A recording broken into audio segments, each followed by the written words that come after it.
Hello बच्चों, good morning. Welcome to JET point. JET point में आपका बहुत बहुत स्वागत है। आज हम लोग सर्कुलर मोशन में एससी वर्मा के बुक से जो क्वेश्चन कर रहे थे उसी का आगे करेंगे।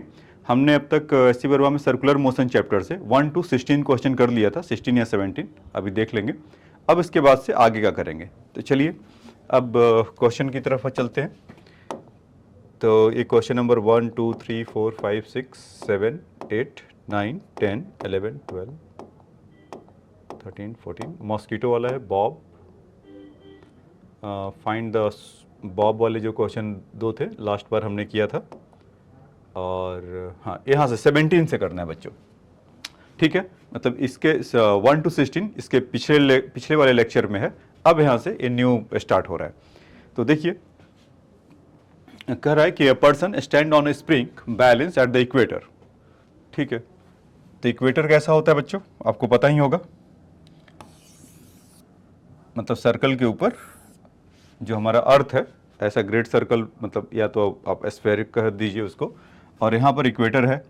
तो यहाँ पर कोई स्प्रिंग बैलेंस होगा ऐसे इस तरह का, कहीं तो होगा उससे अटैच, या सिंपल भी रह सकता है कि by what fraction is the balance reading less than the it's his true weight. तो आपको मैंने पहले भी इस तरह के क्वेश्चन में डिस्कस किया था कि जब आपका वेट मान लीजिए जो mg है, वो तो आप जानते ही होंगे कि वेट हमारा mg है, या पहले तक हमने आपको डिस्कस करके जो बताया था उसके बेसिस पे आप कह सकते हैं कि आपका वेट mg है। लेकिन एक्चुअल में वो क्या होता है कि अर्थ क्या करता है, घूमते रहता है। आपको सभी को पता होगा अर्थ घूमता है अपने एक्सिस पर, और दोनों मोशन करता है, एक्सिस के अराउंड भी घूमता है और रिवॉल्व भी करता है चारों तरफ सन के अराउंड। तो दो तरह के होते हैं। तो उसमें क्या होता है कि जब भी कोई चीज़ या टेबल वगैरह घूमता है, अभी पीछे भी कुछ क्वेश्चन में देखा, तो उसके बाहर एक सेंट्रीफ्यूगल फोर्स लगेगा ऐसा, इस पे बाहर की तरफ आप इमेजिन कर सकते हैं m ओमेगा स्क्वायर आर ऐसा। तो ये फोर्स निगेट करने के बाद हमें लगता है जो आपका वेट इफेक्टिव है ना, equal to mg minus m omega square are. तो आपका ट्रू वेट का अब क्या पूछा भाई, what fraction of balance reading the less than the true weight. तो ट्रू वेट से कम कितना है, ये इतना कम हमें करके दिखाता है, तो इसको आप डेल्टा डब्ल्यू कह लीजिए। तो m ओमेगा स्क्वायर आर, क्योंकि ट्रू वेट तो हमारा mg होता है और m ओमेगा स्क्वायर कम करके दिखाता है क्योंकि बाहर की तरफ लगता है। अगर अचानक से अर्थ रोटेट करना बंद कर दे तो हमें चलने में, या मतलब फोर्स ग्रेविटी ज़्यादा लगेगा। वो घूमता ही चलते तो बाहर की तरफ फोर्स लगता है, सेंट्रीफ्यूगल फोर्स, तो जिसके चलते mg जो हमारा वेट है वो थोड़ा कम हो जाता है। या जैसे पहले ही बताया कि जैसे चेयर है, तो इस चेयर को आप उठा के रखिए तो वॉट एवर द वेट होगा। अभी जब अर्थ रोटेट कर रहा है, अगर रोटेट ना करे और तब कोई कहे चेयर को उठा के करने के लिए, तो कहेंगे 2-3 लोग को बुलाओ तब उठेगा। तो उस तरह का कुछ बच्चों, तो इसका m omega square by are होगा। अब इसमें कह रहा है कि what the fraction of the true weight. तो ट्रू वेट तो हमारा mg है, तो mg से डिवाइड कर दें, तो m omega square are by mg। तो m अपने घर चले गए, तो omega square are by g हो गया ट्रू वेट बाई फ्रैक्शन। तो यही हमसे पूछा था। अच्छा, इसमें ओमेगा का वैल्यू क्या होगा बच्चों, omega equal to 2 pi by t होता है टाइम पीरियड, और आपको पता ही होगा कि एक दिन में कितने चक्कर लगाता है, एक चक्कर, तो इसीलिए मीन्स 24 आवर्स। तो 24 आवर्स को आप 3600 से मल्टीप्लाई कर दीजिएगा और उसका वैल्यू वहाँ पर पुट कर दीजिए। तो आपका ओमेगा स्क्वायर बाई जी का जो वैल्यू है, मतलब m से m कैंसिल हुआ, बेसिकली हमें यह निकालना था, delta w over mg equal to omega square by जी ऐसा। तो इसका वैल्यू इसमें पुट करेंगे ओमेगा स्क्वायर बाई जी का, तो आपका एक कुछ वैल्यू 3.57 इंटू 10⁻³ ऐसा कुछ आता है। सिंस ऑफ फ्रैक्शन मतलब कि रेशियो है तो इसका कोई यूनिट नहीं होगा, तो इसमें प्रॉपर्ली इसको पुट करिए, जी का वैल्यू 9.8 या 10 रखिए, अकॉर्डिंगली वो उसका आंसर आएगा। ठीक है बच्चों, ये तो इस पार्ट का है। इसका दूसरे पार्ट में ये क्या कर रहा है कि the speed of the earth rotation is increase by such an amount then the balance reading is the half of the true weight. मतलब कि अर्थ और तेजी से घूमने लगे, तो और तेजी से घूमने लगे तो उसका यही बोला है ना कि if the speed of the earth rotation increase by such an amount, what is the balance reading is the half of the true weight, what will be the length of the day in this case. तो उस case में जब mg/2 होगा तो उस समय length of the day क्या होगा, हमें वो नहीं, मतलब कि डे का मतलब कि दिन रात, मतलब एक चक्कर कितने में लगाएगा उसके लिए। तो अभी क्या था कि delta m equal to delta W equal to M omega square था, और उसका ट्रू मतलब कि जो फ्रैक्शन से कम होता था ये एम जी के इक्वल होता था। अब क्या हो रहा है, एम जी बाई टू हो जाए, तो एम जी बाई टू हो जाए तो कुछ ऐसा होगा, एम से एम कैंसिल होगा, तो ओमेगा का वैल्यू कितना हो जाएगा बच्चों, जी बाई टू आर का अंडर रूट, और टाइम पीरियड क्या होगा, टू पाई बाई ओमेगा होता है ऐसा। तो हम यहाँ से बोल सकते हैं क्या, two pi under root two r over g ऐसा। तो इसमें आर का वैल्यू अगर आप पुट कर देते हैं, आर का उसमें वैल्यू दिया होगा, और अच्छा हाँ, उसमें एक चीज़ तो आपने नोटिस किया क्या, आर का वैल्यू गिवन था नहीं गिवन था, a person stand on the, यहाँ पर भी आपको नहीं चाहिए था क्या, हाँ, तो ओमेगा स्क्वायर बाई जी, ठीक है, एक वहाँ पर omega square are by g होगा ना, और sorry omega square are by g, तभी मैंने कहा कि आर का वैल्यू क्यों नहीं लिखा। आर का वैल्यू आप ले सकते हैं 6400 किलोमीटर बच्चों,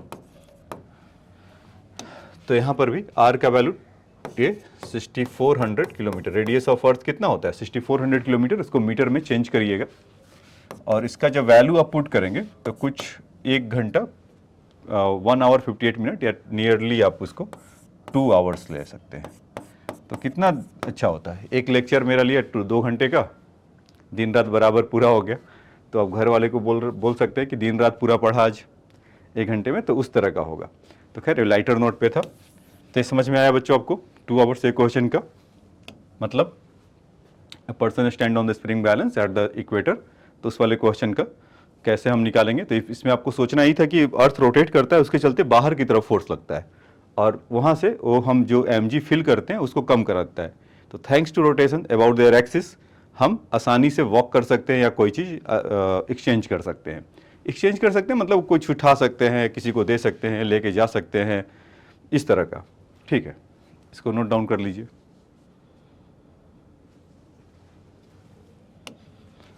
अब इसको नोट डाउन कर लीजिए।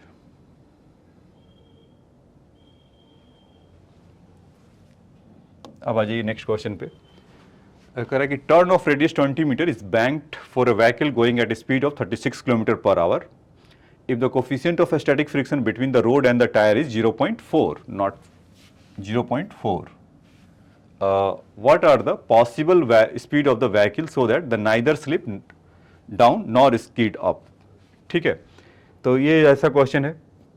तो इस एससी वर्मा बुक में ये सबसे बेस्ट क्वेश्चन है, जितने भी क्वेश्चन अभी आपको मिला होगा सर्कुलर मोशन पे, सबसे बेस्ट क्वेश्चन इसके लिए है। ये क्यों है बच्चों, आइए बताता हूँ।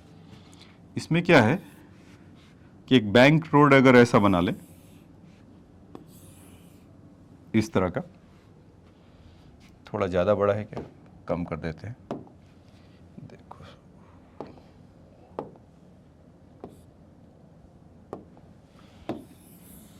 इस तरह का। हाँ, अब रोड लग रहा है, क्योंकि रोड तो थोड़ा बड़ा ही होना चाहिए।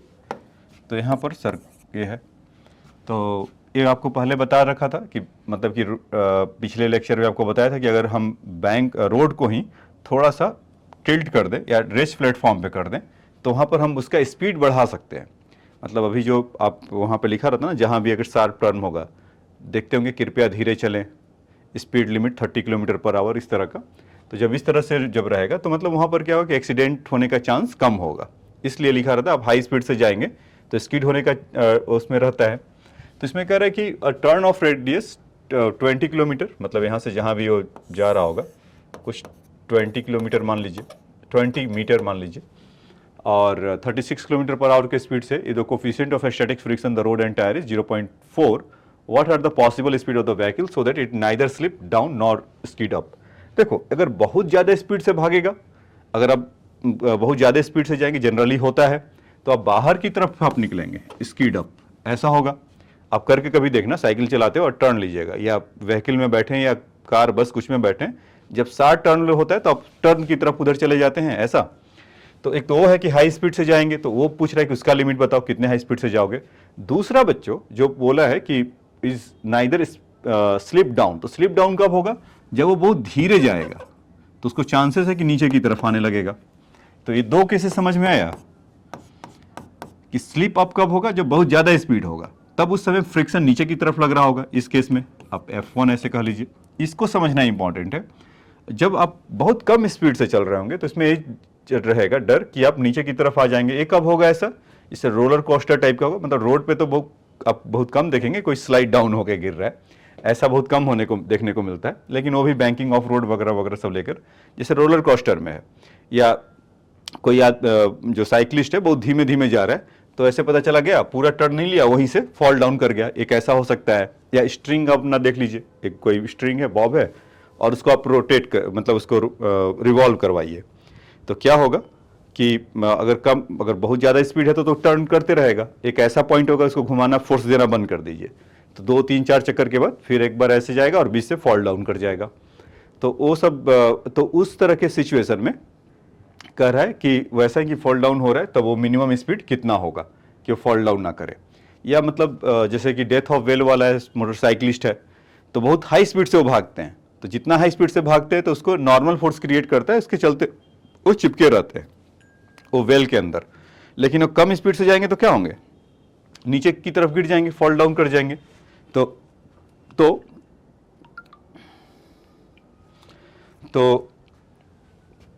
ठीक है, तो हमें उन दोनों सिचुएशन में बताना है। अच्छा, अब इस क्वेश्चन को पढ़ेंगे तो सब कुछ तो गिवन है, लेकिन आपको थीटा का वैल्यू नहीं गिवन है। तो tan थीटा का वैल्यू क्या होता था,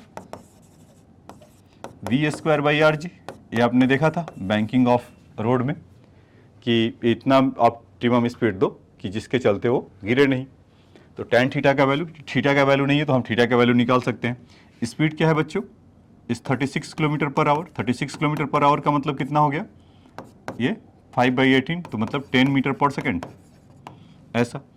तो यहाँ से हो गया 10 × 10 100, रेडियस कितना है इस 20 मीटर, और जी का वैल्यू है 10, तो कितना हो गया 1/2, तो 0.5 ये आ गया tan थीटा का वैल्यू ऐसा। और इसमें म्यू का वैल्यू हमारा है 0.4।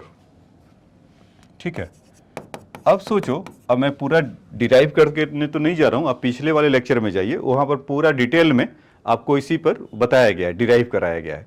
तो वहाँ पर आपको याद होगा, मैं पहले उसका एक्सप्रेशन लिख देता हूँ कि Vmax =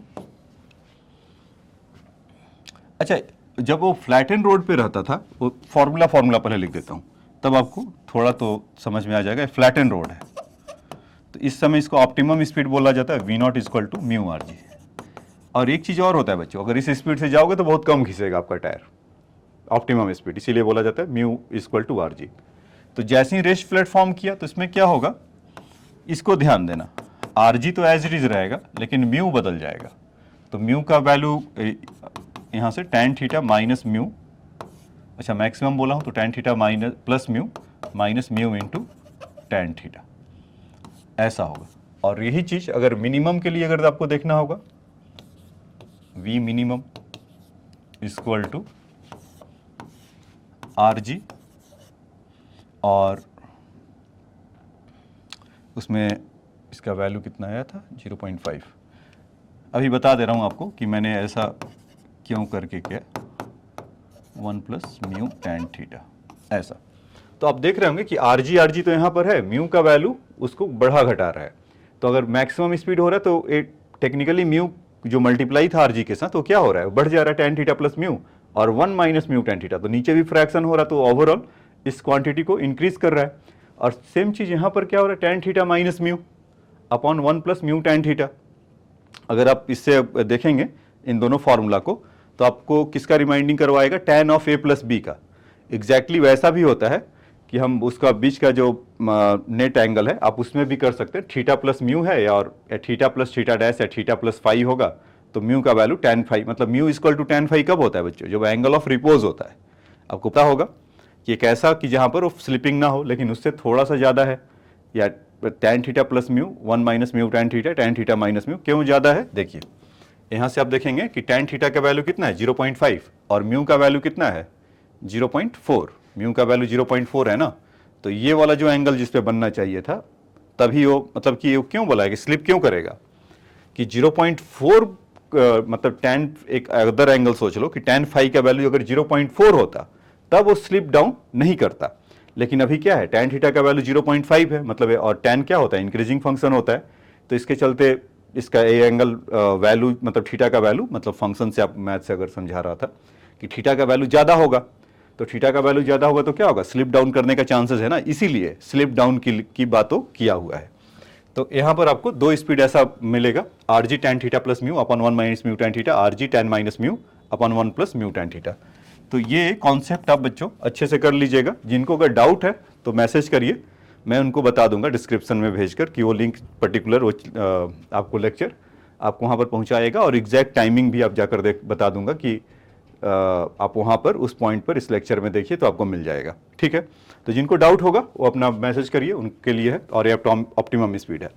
अब हम लोग काम पे लग जाते हैं बच्चे। वी मिनिमम पहले लगा लें। तो आर जी का वैल्यू कितना है, रेडियस कितना था यहाँ पर, रेडियस था 20 मीटर, जी का वैल्यू 10, ये तो बरसों से चला आ रहा है। टेन थीटा का वैल्यू अभी अभी निकाले 0.5 माइनस म्यू 0.4, और यहाँ से 1 प्लस म्यू 0.4 इंटू 0.5, तो इसको आप कैलकुलेट करेंगे तो 200, और क्या आया यहाँ से 0.1 अपन 1.9, इस तरह का, सॉरी नॉट प्लस 4 5 या कितना होता है 20, तो यहाँ से 0.02 हो जाएगा, 0.02 हो जाएगा। तब तक इनका तो ये कुछ काम तमाम कर रहे होंगे, ये 20 हो जाएंगे ये वाले, और 1.02 तो ऑलमोस्ट 1 है। आप चाहो तो थोड़ा सा 19 पॉइंट समथिंग लिख सकते हैं, और उसका स्क्वायर रूट जब करेंगे तो 4.5 ले लीजिएगा इसको, ये ऑलमोस्ट बता रहा हूँ बच्चों। तो जब इसको आप किलोमीटर पर आवर्स में कन्वर्ट करेंगे तो उसका 14.9 है, जो भी आंसर है उसका 14.9 या 14.6 या 15 किलोमीटर पर आवर्स में वो चला जाएगा। ऐसा ऑलमोस्ट लिख रहा हूँ ये, ठीक है। तो ये तो मिनिमम स्पीड, अगर आप इस स्पीड से इस स्पीड पे चलेंगे तो आप नहीं नीचे की तरफ गिरेंगे। इससे अगर नीचे की तरफ या 14.9 14.8 से अगर नीचे की तरफ जाएंगे तो आप फिसल कर नीचे की तरफ आ जाएंगे। अब आ जाइए इसको वी मैक्स पे आते हैं। तो वी मैक्स के लिए सेम काम वहीं से, ये विजिबल है ना कलर, ये चेंज कर दूं, हाँ आ जाइए वी मैक्स, सॉरी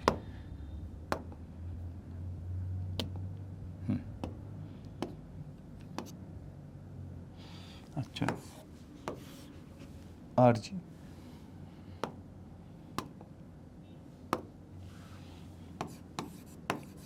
जी tan theta plus mu upon 1 minus mu tan theta, ठीक है। तो आर जी का वैल्यू इस 20, जी का वैल्यू 10, टेन थीटा का वैल्यू बच्चों 0.5 था, 0.4, 1 माइनस 0.5 इंटू 0.4, वहाँ पे कुछ गड़बड़ी था क्या, 0.5 या 20 तो 2 डेसिमल के बाद था, ओ ठीक है। यहाँ पर ये 0.5 इंटू 0.4 था, 20 था, तो 0.2 आता तो 1.2 आता, ना कि 1.02, तो 1.20, तो तब भी आप करेंगे वो ऑलमोस्ट उतना ही देगा कि 1.2 से भी अगर है तो कुछ वही आता है 4 या 5 के पास, ये देख लेना 4 या 5 ये कैलकुलेशन हो, लेकिन आएगा इतना ही, वो 14.9 हो 14.6 हो या 15 किलोमीटर उस रेंज का, तो इसीलिए मैंने राउंड ऑफ कर दिया है, ठीक है। हाँ तो यहाँ पर देख लीजिए, तो 200 हो गया, और 0.5 प्लस 0.5 तो 9 हो गया, और यहाँ से 2 तो 0.8 हो गया। यहाँ तो थोड़ा मामला ठीक लग रहा है, क्यों लग रहा है, क्योंकि 9 तो बाहर जाएंगे और यहाँ से 4 होगा तो ये 100 हो जाएगा, तो ये 10 आ गया, ये 3 हो गया, और यहाँ से आपका 2 हो गया, तो ये सही है। तो ये आ गया 15 मीटर पर सेकेंड, ठीक है। और इसको किलोमीटर पर आवर्स में चेंज करें तो 15 इंटू 18/5, 5/18 से अगर करते तब ऐसा होता तो 3, तो कितना हो गया 54 किलोमीटर पर आवर, ठीक है। तो ये हमारा बच्चों 54 किलोमीटर पर आवर ऐसा निकल कर आ गया। तो ये बात, ये कॉन्सेप्ट समझ में आया। तो ये इस क्वेश्चन का सबसे बेस्ट पार्ट था, मतलब सबसे कह लीजिए कि इस पूरे सर्कुलर मोशन का एक किंग क्वेश्चन था, ठीक है। तो मतलब इसमें आपको सब कुछ सोचना था कि अगर स्लिप डाउन हो रहा है तो क्यों हो रहा है, इसका क्या रोल है, 0.4 0.5 का वैल्यू का क्या रोल है, क्यों स्लिप डाउन करेगा, उसके लिए आपको बताया। ठीक है,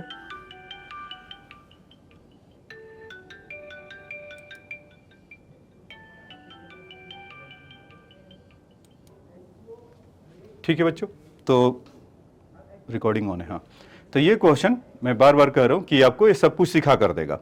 जिनको अभी भी डाउट है, अगेन आपके पास ऑप्शन है मैसेजिंग का, मैसेजिंग करिए, बताइए, तो आपको और इसमें हेल्प किया जाएगा। अगर किसी को डाउट रहता है तो मुझे नहीं लगता कि अब डाउट होगा। तो ठीक है, पहले तो ये सब कहानी लिख लीजिए, टैन थीटा वगैरह क्या क्या है आप लोग, फिर उसके बाद इनके, अच्छा लिख नहीं पाए, पॉज कर लिया करो, इसको यहीं पर पॉज कर लीजिए।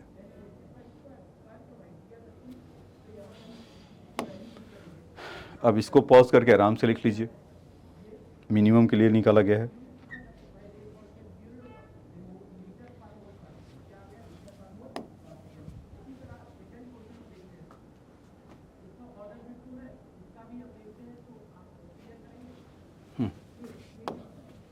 ठीक है, अब आ जाइए नेक्स्ट क्वेश्चन में करें। हाँ, ये देखिए, ये भी अच्छा क्वेश्चन है। कह रहा motorcycle has to move with the constant speed on a over bridge which is the form of circular arc of radius R and has a total length L. तो उसमें कीवर्ड बच्चों क्या है, ये सर्कुलर आर्क, ये नहीं कि bridge ऐसा है तो ऐसा नहीं बना देंगे, मतलब कि है, मतलब उसमें क्वेश्चन में जैसा लोग अक्सर गलती करते हैं, बच्चे अक्सर पूछते हैं कि सर ऐसा कैसे हो गया, तो ये जो ऐसा है ना इस तरह का, तो इसको आपको जो हेमिस्फेयर या सेमी सर्कल आर्क नहीं लेना है, वो खाली कोई एक आर्क है। अगर ऐसा होता तो मेंशन किया रहता है, और जिसका लेंथ एल है। ठीक है, तो आइए एक बार क्वेश्चन आपको पढ़ के बता दूं शुरू से क्या चल रहा है। कह रहा है कि motorcycle has a move with the constant speed on a over bridge which is in the form of a circular arc of a radius R and has a total length L.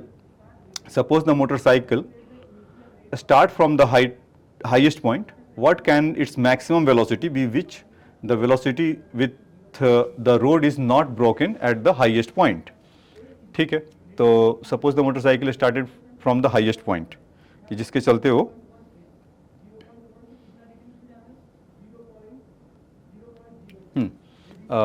velocity which is the constant with the road is not broken with the highest point। B, if the motorcycle goes at the speed of 1 by root 2 times the maximum found in the part A, so where will be the lose the contact with the road। C, what is the maximum uniform speed can it the maintain on the bridge if it is does not lose contact anywhere on the bridge।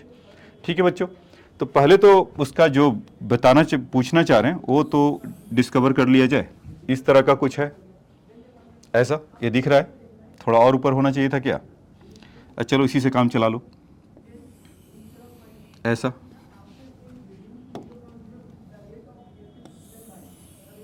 ऐसा है, ठीक है, तो अभी क्या कर रहा है कि what is the maximum velocity before which the contact with the road is not broken the highest point.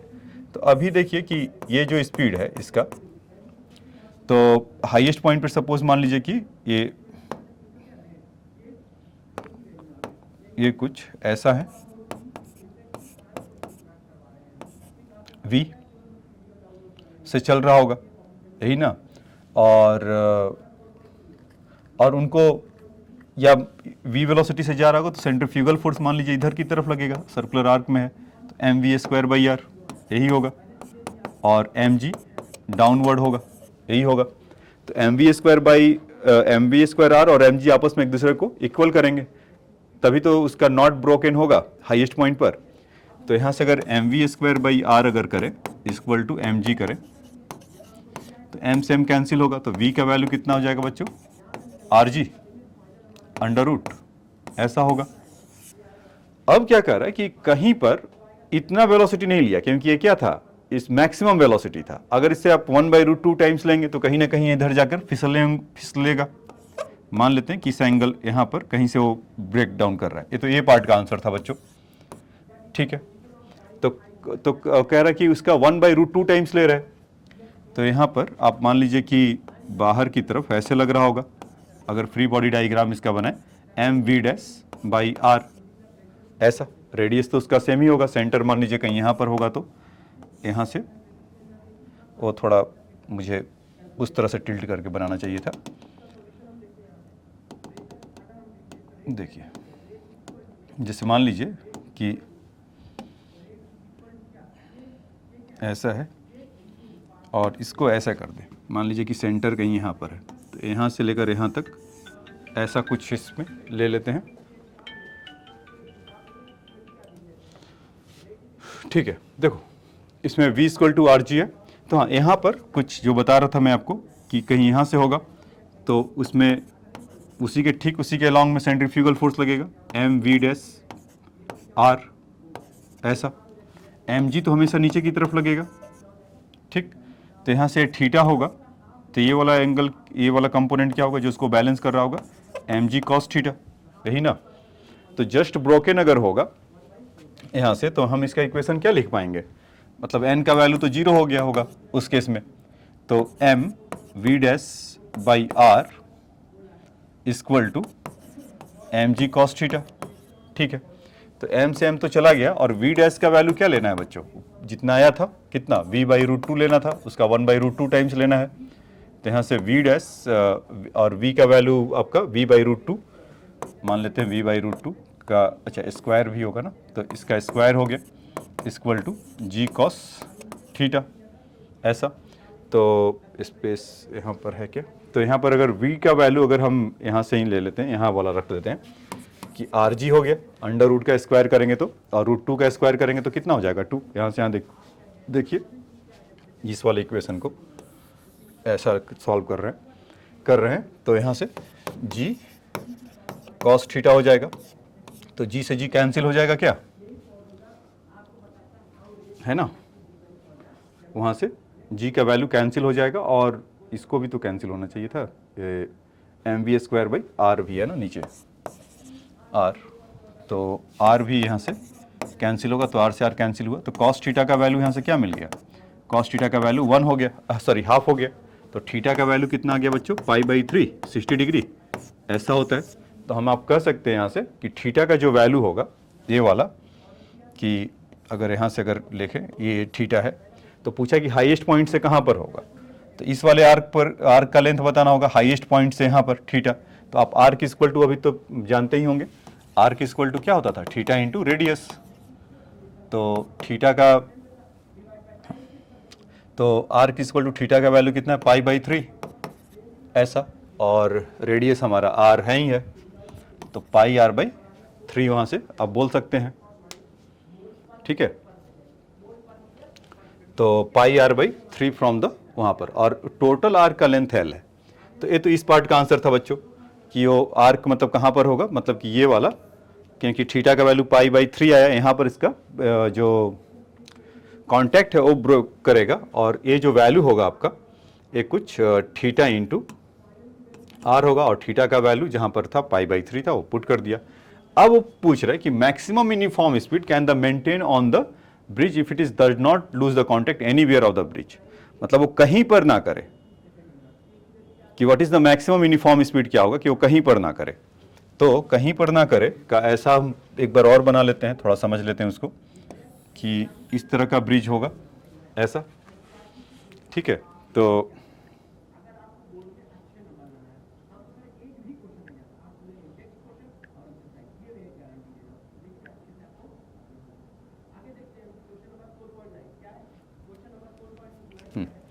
ठीक है, तो इसका इस तरह का होगा, मान लीजिए कि ब्रिज इस तरह का है और इसका लेंथ पूरा यहाँ से यहाँ तक कितना है, और सेंटर पे अगर आप देखेंगे कि ये चीज़ और ये चीज़, मान लेते हैं कि ये थीटा होगा, तो ये थीटा होगा, तो पूरा कितना हो गया 2 थीटा है ना एंगल, और पूरा लेंथ कितना है आर्क इसका L इंटू आर, तो थीटा का वैल्यू कितना आ जाएगा वहाँ से L बाई 2R, मतलब अगर यहाँ पर सोचे कि मिनिमम जहाँ पर वो एंड हो रहा होगा, कहीं पर आप इसको ऐसा सोच सकते हैं, तो यहाँ पर जो होगा तो फिर से वहाँ पर कौन सा वेलोसिटी होगा, मान लीजिए कि कुछ इस बार दूसरा हो रहा v2 स्क्वायर हो रहा होगा r डिफरेंट वेलोसिटी, और फिर से mg नीचे की तरफ लग रहा होगा और ना कहीं टूटे, मतलब मिनिमम होगा नॉर्मल फोर्स, तो उसको mg cos थीटा वाला बैलेंस कर रहा होगा यही चीज़। तो हमें इस V2 का स्क्वायर का वैल्यू निकालना है कि पूरा आसानी से वो ब्रिज को पार कट जाए। तो यहाँ से क्या होगा कि m V2 square over R equal to mg cos theta. तो मास से मास कैंसिल हुआ क्या, तो V2 square equal to g cos theta into R होगा। तो V2 इक्वल टू कितना हो जाएगा, under root of g cos theta into R। अब थीटा का वैल्यू कितना हो जाएगा, g cos थीटा का वैल्यू कितना आया था बच्चों, L/2R। तो यहाँ से L/2R इंटू R। तो इस तरह का आपका इतना वेलोसिटी अगर होगा तो कहीं भी वो आसानी से मैक्सिमम वेलोसिटी है कि थ्रू आउट द, यहाँ से चला मोटरसाइकिलिस्ट यहाँ पर पहुँच गया।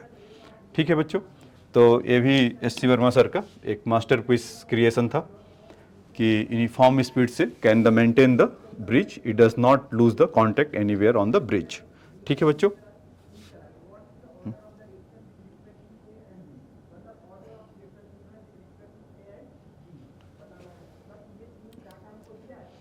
चल रहा है।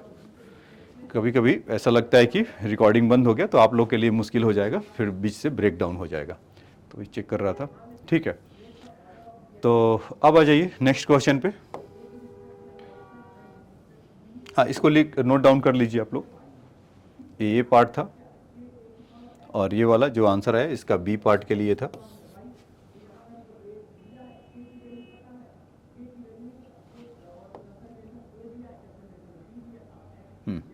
इसको लिख लीजिए।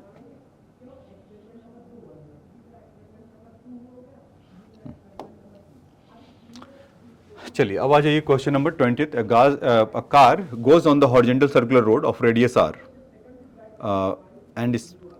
and the speed increasing dv by dt, the increasing at the constant rate a, the coefficient of friction between the road and the tire is mu, not u, mu. Find the speed at which the car will skid, मतलब वो गिर जाएगा।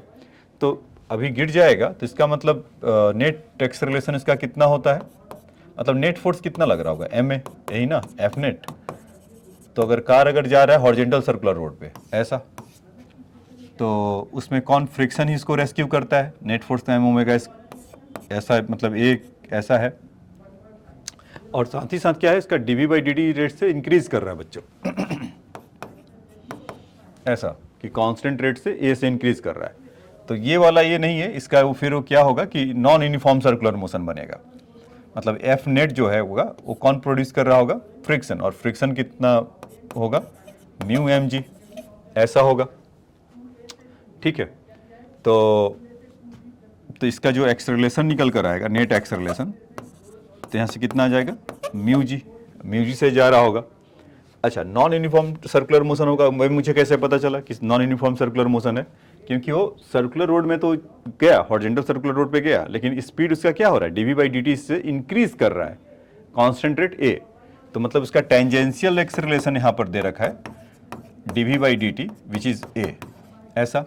और radial acceleration तो आप जानते ही हैं, v square by radius उसका गिवन है क्या, r ऐसा। तो हम लोग जानते थे ना a नेट कितना होता था, टेंजेंशियल का स्क्वायर प्लस रेडियल का स्क्वायर, यही होता था। तो यहाँ से हम बोल सकते हैं क्या, a square plus v power 4 by R square ऐसा। और नेट एक्सेलरेशन आपका कितना हो जाएगा, म्यू इंटू जी ऐसा हो जाएगा। अगर इसको स्क्वायर वगैरह करें तो वहाँ से हम v का वैल्यू, मतलब कि v का वैल्यू निकालना है, तो ऑब्वियस सी बात है ना कि म्यू और जी इन सबको हटाना पड़ेगा। तो म्यू जी का स्क्वायर यहाँ से, और क्या होगा, a square plus v raise to the power 4 R square. तो v raise to the power 4 कितना होगा, म्यू जी का स्क्वायर माइनस a का स्क्वायर, और आर स्क्वायर जो बचा था तो आर स्क्वायर को इधर भेज दीजिए आप ऐसा। तो v का वैल्यू कितना हो जाएगा बच्चों, आर स्क्वायर, ये पूरे के साथ होगा आर स्क्वायर म्यू जी का स्क्वायर पूरे पर है माइनस a स्क्वायर और इसका पावर कितना हो जाएगा 1/4 ऐसा। तो v equal to r square mu g square minus a square.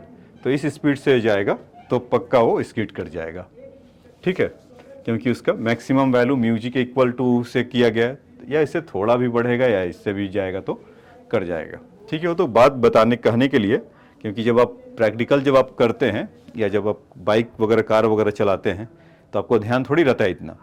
तो आप तो बस एक स्पीडोमीटर वो बताते रहता है ना कि आप इतने से चलिए, इतने से चलिए, इतने से जाइए। तो अब आप कितने से स्पीड से भागते हैं, तो इसीलिए कहा जाता है स्लो ड्राइविंग करिए, कंट्रोल में करिए। तो इतने स्पीड से अगर आप जाएंगे तो आप बाहर की तरफ मिल जाएंगे या गिर जाएंगे। अब आ जाइए दूसरा क्वेश्चन करते हैं। A block of mass m kept in the horizontal ruler of the friction coefficient between the ruler and the block is mu. The ruler is fixed at one end and the block is at the distance L from the fixed end. The ruler rotates about the fixed end and the horizontal plane through the fixed end. What can the maximum angular speed omega या omega होगा ही be for which the block does not slip, ठीक है, ठीक है। तो अभी क्या करा कि what can be the maximum angular speed for the which block does not slip. तो बहुत सिंपल है कि अगर block of mass M kept on the horizontal ruler है, मतलब इस तरह का कुछ रूलर होता है बच्चों, यहाँ पर है और इसी पे एक ब्लॉक रखा हुआ है, कितने डिस्टेंस पर, एल डिस्टेंस पे रखा हुआ है, और ये चीज़ ऐसे कितने से करे ओमेगा। तो जैसे ही वो घूमेगा तो बाहर की तरफ एक फोर्स लगने लगेगा एम ओमेगा स्क्वायर एल, अगर उसका लेंथ एल है, बोल रखा है sir L. The ruler rotate about this, तो ठीक है। और अभी फिर क्या होगा कि जब वो इधर जाएगा तो इधर की तरफ फ्रिक्शनल फोर्स उसको रोकेगा, म्यू इनटू नॉर्मल फोर्स है, या सिंपल उसको नॉर्मल फोर्स ही लिख देता हूँ। यहाँ से नॉर्मल फोर्स है, ये विजिबल है क्या, नहीं विजिबल है तो मैं बना देता हूँ विजिबल। अच्छा, ये उसी कलर के हो गए सब, अब तो विजिबल होगा। ये नॉर्मल फोर्स से ऐसा जा रहा है बच्चों, नॉर्मल फोर्स से नहीं, ये इस नॉर्मल फोर्स तो ऊपर लगता है, इस फ्रिक्शनल फोर्स, ये फ्रिक्शनल फोर्स इसको बचा रहा होगा एम ओमेगा स्क्वायर आर, और नॉर्मल फोर्स तो ऊपर और एम जी नीचे ऐसे लग रहा होगा। तो उसमें क्या है कि what is the maximum speed the which the block does not slip. तो डज नॉट स्लिप मतलब उसका मतलब फ्रिक्शन तैनात होगा अपने काम पे, is greater than equal to क्या बताइए, एम ओमेगा स्क्वायर आर, जो इसको डिस्टर्ब कर रहा है, मतलब ये लगना चालू हुआ तभी तो फ्रिक्शन एक्टिवेट हुआ। तो mu M g equal to वाला ले लेते हैं एम ओमेगा स्क्वायर आर, तो एम से एम कैंसिल हुआ, तो ओमेगा का वैल्यू कितना आ गया, म्यू जी बाई आर का स्क्वायर रूट, या आर स्मॉल आर कर लीजिए। तो ये इतना आपका ओमेगा होगा मैक्सिमम, कि जिसके चलते आप वो नहीं करेगा। If the angular speed of the ruler is uniformly increase from 0 to an angular acceleration, angular acceleration A नहीं बच्चों अल्फा होगा ना, at what angular speed will the block slip. अच्छा, अब क्या कर रहा है कि वो इंक्रीज, मतलब कि अल्फा इंक्रीज करने लगा, तो अल्फा इंक्रीज करने लगा तो टेंजेंशियल का भी रोल आ जाएगा ना। आप ये जानते थे tangential acceleration is equal to alpha into r, ये भी होता है ये चीज़। ये वेरी फर्स्ट लेक्चर में हमने ये सब देखा था कि what is the relation between tangential acceleration और एंगुलर एक्सेलरेशन में क्या होता है, तो अल्फा इंटू आर होता है। तो ये तो आपको मिल गया tangential acceleration alpha into r, ठीक है। और ठीक है, तो एक्सेलरेशन हमारा फिर कितना हो जाएगा, ये म्यू जी मैक्सिमम तो यही अलाउ करता है एफ नेट, मतलब आप इसको ऐसे भी समझ सकते हो, इंटू आर है, आप यहाँ पर समझ लो ऐसे, मतलब कि जो भी ए नेट होता है कब, कि जब वहाँ पर टेंजेंशियल भी आ जाए, जब टेंजेंशियल आपका आ जाए तो वहाँ पर अल्फा इंटू, मतलब ये आप यही जानते हैं ना, एक बार यहाँ से ऐसे ए नेट के लिए नॉन यूनिफॉर्म के लिए कि टेंजेंशियल का स्क्वायर प्लस रेडियल का स्क्वायर। तो टेंजेंशियल का एक्सेलरेशन कितना हो जाएगा, यहाँ पर अभी देखा था अल्फा इंटू आर दे रखा था, और रेडियल एक्सेलरेशन कितना हो जाएगा, ओमेगा स्क्वायर इंटू आर का स्क्वायर। और ए नेट का वैल्यू जो देखेंगे वो कुछ क्या होगा, म्यू जी के इक्वल होगा, ठीक। तो क्यों होगा ये, क्योंकि friction force F is equal to M omega square not omega square, इन दोनों का जो नेट होगा, मतलब वो उस तरह से घूम रहा है। पहले तक क्या था कि यूनिफॉर्म सर्कुलर मोशन में घूम रहा था, अब क्या होगा कि इनिशियली एक रेट से इंक्रीज, मतलब कि लीनियरली इस रेट से इंक्रीज कर रहा है, मतलब D we by D T tangential acceleration आ रहा है। तो उसके चलते क्या होगा कि जो एम जी जो एम या फ्रिक्शनल जो फोर्स था एम ओमेगा स्क्वायर के इक्वल हो रहा था, अब ना होकर इसके रिजल्ट ए भी लगने लगेगा, तो इन दोनों के रिजल्टेंट के इक्वल होगा, तो इसीलिए उसका एक्सेलरेशन ऐसा लिया गया है। तो mu square ji square equal to कितना हो जाएगा, alpha square are square plus omega raise to the power 4 into r square, ऐसा होगा क्या।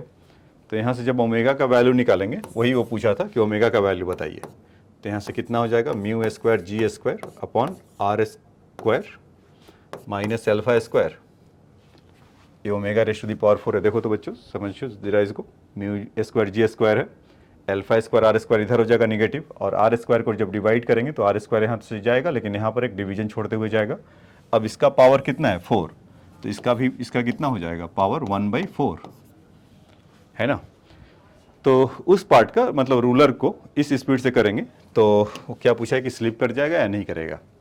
Forward which the block the angular speed of the ruler uniformly increase from 0 to at angular acceleration alpha, eight what angular speed will the block slip.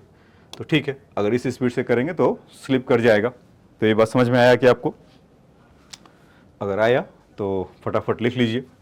2 second का आपको window देता हूँ note down करने का। ये फ्री बॉडी डायग्राम है।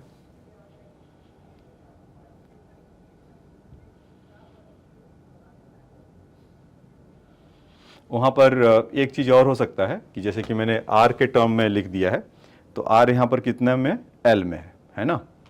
तो उसको वहाँ पर जहाँ जहाँ आर है वहाँ वहाँ आप चाहो तो एल ले लीजिए। जैसे इस पार्ट के लिए म्यू जी बाई एल हो जाएगा, और इस पार्ट के लिए जहाँ पर ये आर स्क्वायर आया है, mu square ji square, are square का वैल्यू एल स्क्वायर ले लीजिए, mu square ji square by l square minus alpha square power 1/4।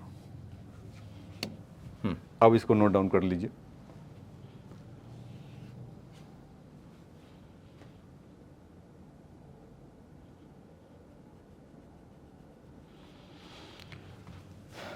ठीक है, अब आ जाइए इधर।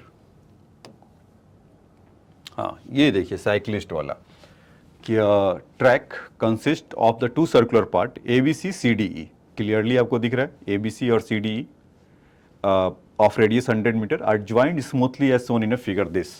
तो each part is subtended at right angle at the its center, मतलब ये वाला 90 डिग्री है बच्चों, ये वाला 90 डिग्री है और ये वाला भी 90 डिग्री है, ठीक है।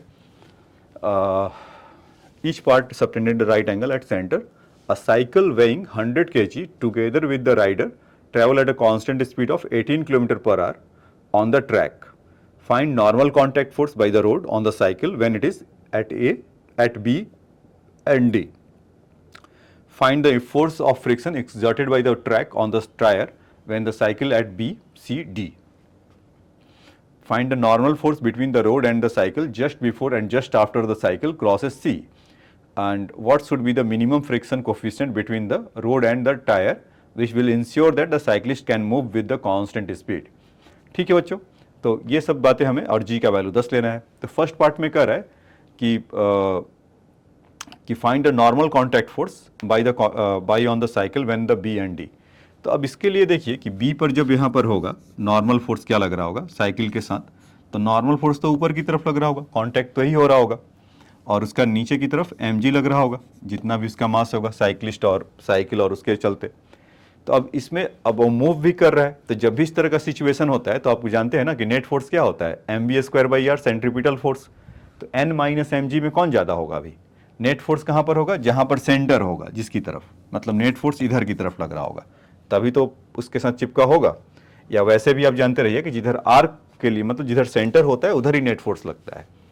तो यहाँ से हम क्या कह सकते हैं कि m g minus normal force equal to m v square over r, ऐसा कह सकते हैं क्या, बिल्कुल कह सकते हैं। तो एन के जगह पे कितना हो जाएगा बच्चों, m g minus m v square over r, यही हो जाएगा।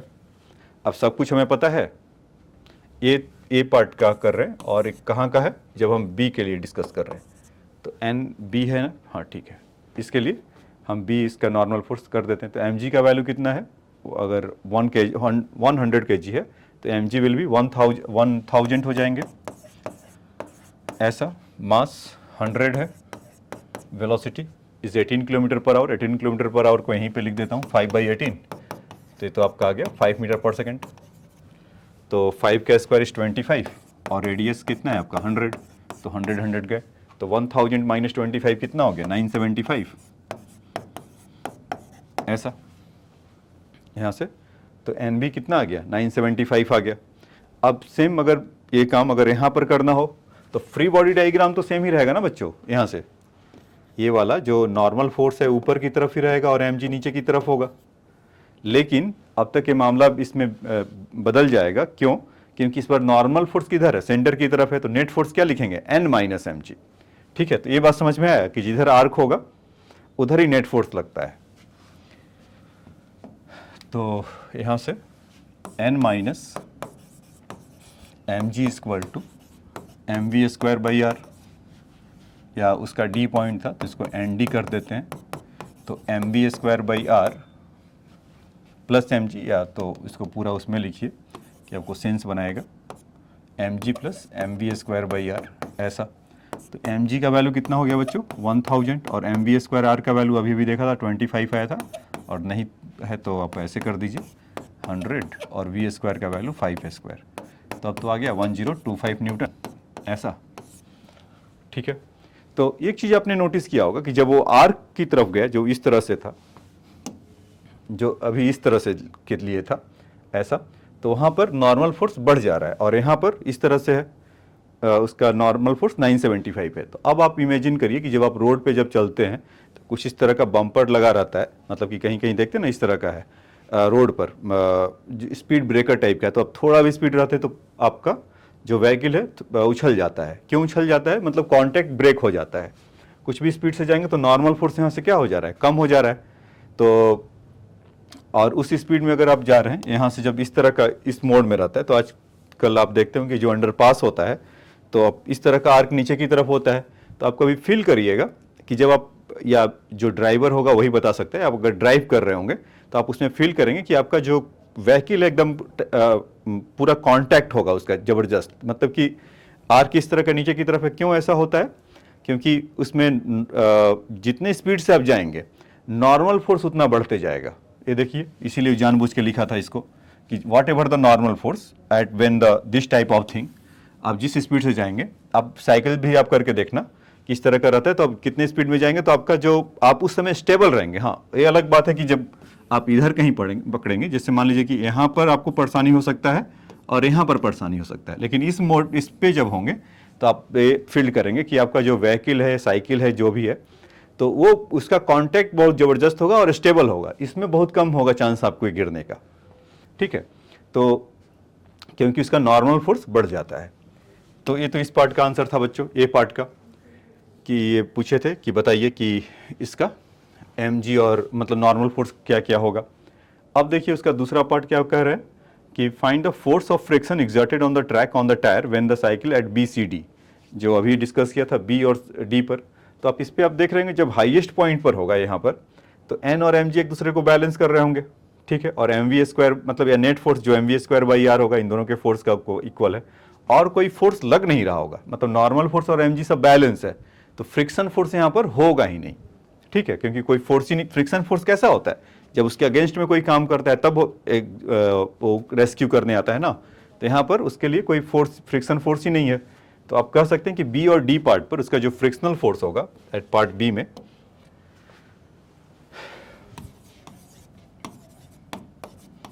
एट पॉइंट बी एंड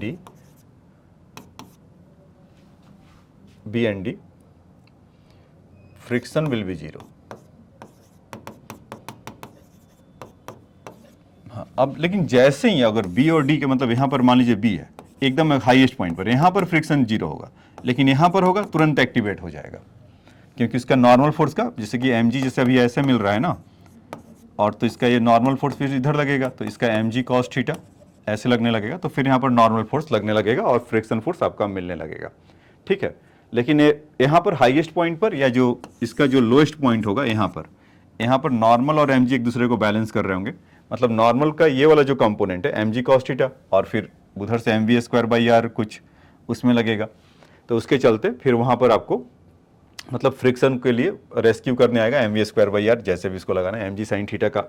मतलब क्या होगा कि इसमें एम जी साइन थीटा इधर नीचे की तरफ लगने लगेगा ना, तो सफिशिएंट फ्रिक्शन यहाँ पर इधर नहीं इसको रेस्क्यू करेगा, तो क्या होगा, फिसल जाएगा। फ्रिक्शन यहाँ सफिशिएंट नहीं होगा तो नीचे की तरफ गिर जाएगा ना, तो इसीलिए तो हाईएस्ट पॉइंट पे तो कोई कंपोनेंट ही नहीं होगा एम जी का उसके टेंजेंट के अलॉन्ग, तो इसीलिए फ्रिक्शन फोर्स बी और डी पॉइंट पर आपका शून्य होगा।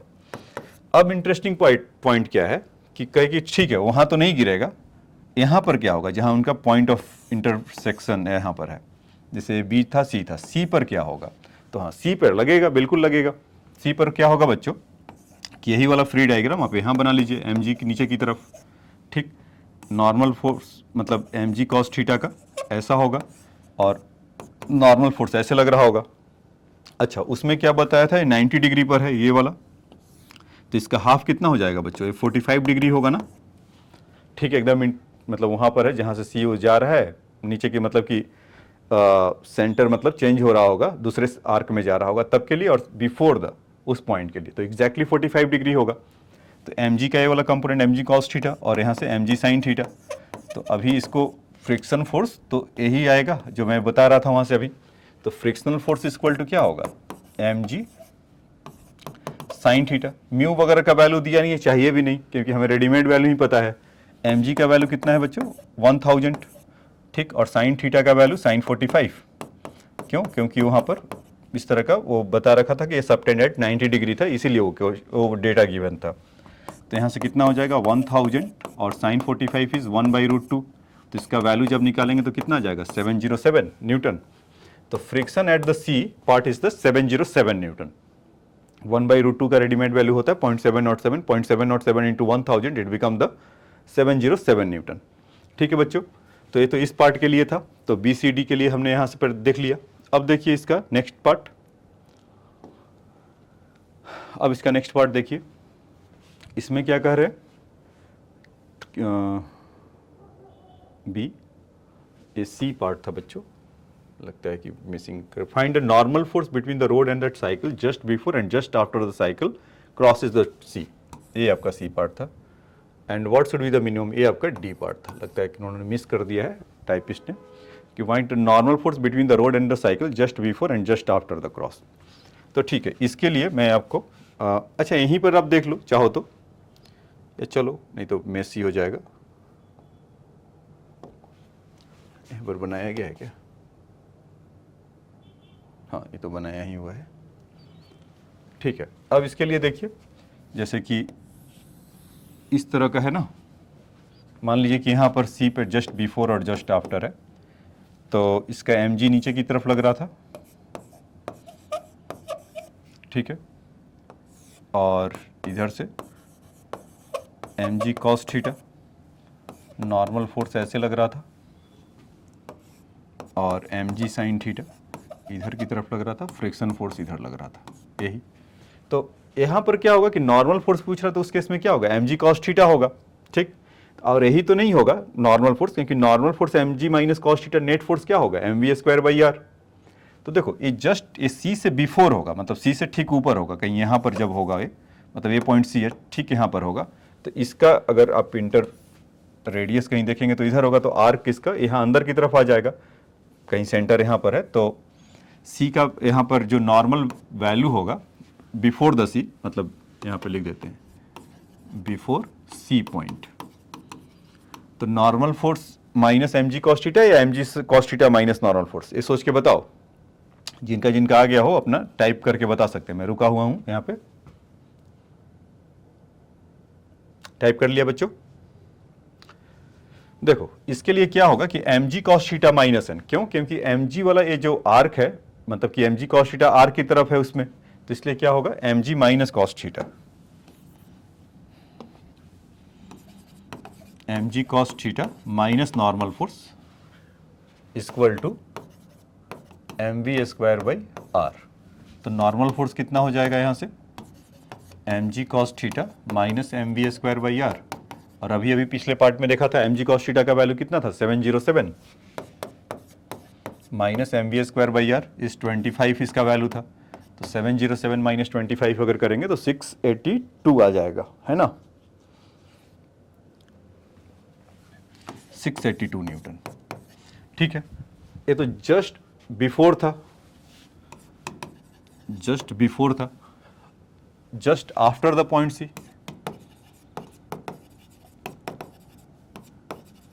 द पॉइंट सी, इसके लिए क्या होगा? तो इसके लिए क्या होगा बच्चों कि अब इसमें इमेजिन करिए कि जब इस वाले आर्क में आ जाए तो नॉर्मल फोर्स अंदर की तरफ, सेंटर की तरफ लग रहा होगा, तो उस केस में क्या होगा? नॉर्मल फोर्स ज्यादा होगा। तो हम यहां से बोल सकते हैं ना कि n minus M G cos theta equal to m v square by r, ये ऐसा होगा, ये छुप गया है उसमें आर आर उसी के लिए। तो n का वैल्यू कितना हो जाएगा? तो m ji cos theta plus m v square by r, ऐसा। तो एम जी कॉस थीटा का वैल्यू कितना है? 707, ठीक है, और plus m v square by r, इसमें आप 25 ऐड कर दीजिए तो कितना आ जाएगा? 732 न्यूटन। ठीक है, तो नॉर्मल फोर्स आपका कितना आ गया? 732 न्यूटन आ गया। ठीक, अब आ जाइए, तो ये दोनों पार्ट का हमने बताया, इसका सी पार्ट था कि यहाँ पर कि जस्ट बिफोर यहाँ पर कितना होगा नॉर्मल फोर्स और यहाँ पर कितना होगा। तो जो जस्ट बिफोर था उसका कितना था? 682 न्यूटन था, और जस्ट आफ्टर के लिए कितना था? 732 न्यूटन। ठीक, ड्यू टू उसका जो आर्क है वो चेंज हो रहा था। अब डी पार्ट में क्या करा कि what should be the minimum friction coefficient between the road and the tyre which will ensure that cyclist can move with the constant speed. तो देखिए, अभी सबसे इसमें अब जितना भी हमने इसको किया कैलकुलेशन इस तरह का, इसमें क्वेश्चन जस्ट यहाँ पर फिसलने का डर इसको यहीं पर है सबसे ज़्यादा। क्यों? क्योंकि जैसे यहाँ पर आएगा तो ये तो बहुत कम होगा, क्योंकि स्पीड जैसे ही बढ़ेगा नॉर्मल फोर्स बढ़ने जाएगा और वो फिसल नहीं होगा। तो फिसलने का डर यहाँ पर होगा जस्ट बिफोर में, क्योंकि नॉर्मल, देखो नॉर्मल फोर्स ही जो होता है आपको होल्ड करके रखता है।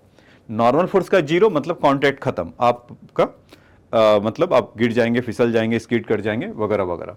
तो नॉर्मल फोर्स आपको होल्ड करके रखता है। तो जब जस्ट बिफोर में था तो उस समय उसका वैल्यू कितना आया था? 682 न्यूटन, ऐसा यही हुआ था। तो फिसलने का डर इसको कब है? जस्ट बिफोर सी। उस समय क्या होगा कि वो डाउन द प्लेन भी आ रहा होगा, इसका स्पीड भी ज़्यादा होगा, इस चलते भी ऐसा कह सकते हैं। तो यहाँ पर हम को अगर लिखना हो इस तरह का कि जब यहाँ पर अगर हो रहा होगा तो अगर फिसल रहा होगा तो इसमें क्या होगा? एम फ्रिक्शन फोर्स इधर की तरफ और एम जी कॉस थीटा यहाँ पर होगा, नॉट कॉस थीटा, इस साइन थीटा अभी अभी देखा था, इस एम जी कॉस थीटा, क्योंकि इस तरह का नॉर्मल फोर्स ऐसे लग रहा होगा और एम जी ऐसे लग रहा होगा, और यहाँ से एम जी कॉस थीटा ऐसे लग रहा होगा, फिर कॉस थीटा लिख दिया, साइन थीटा है।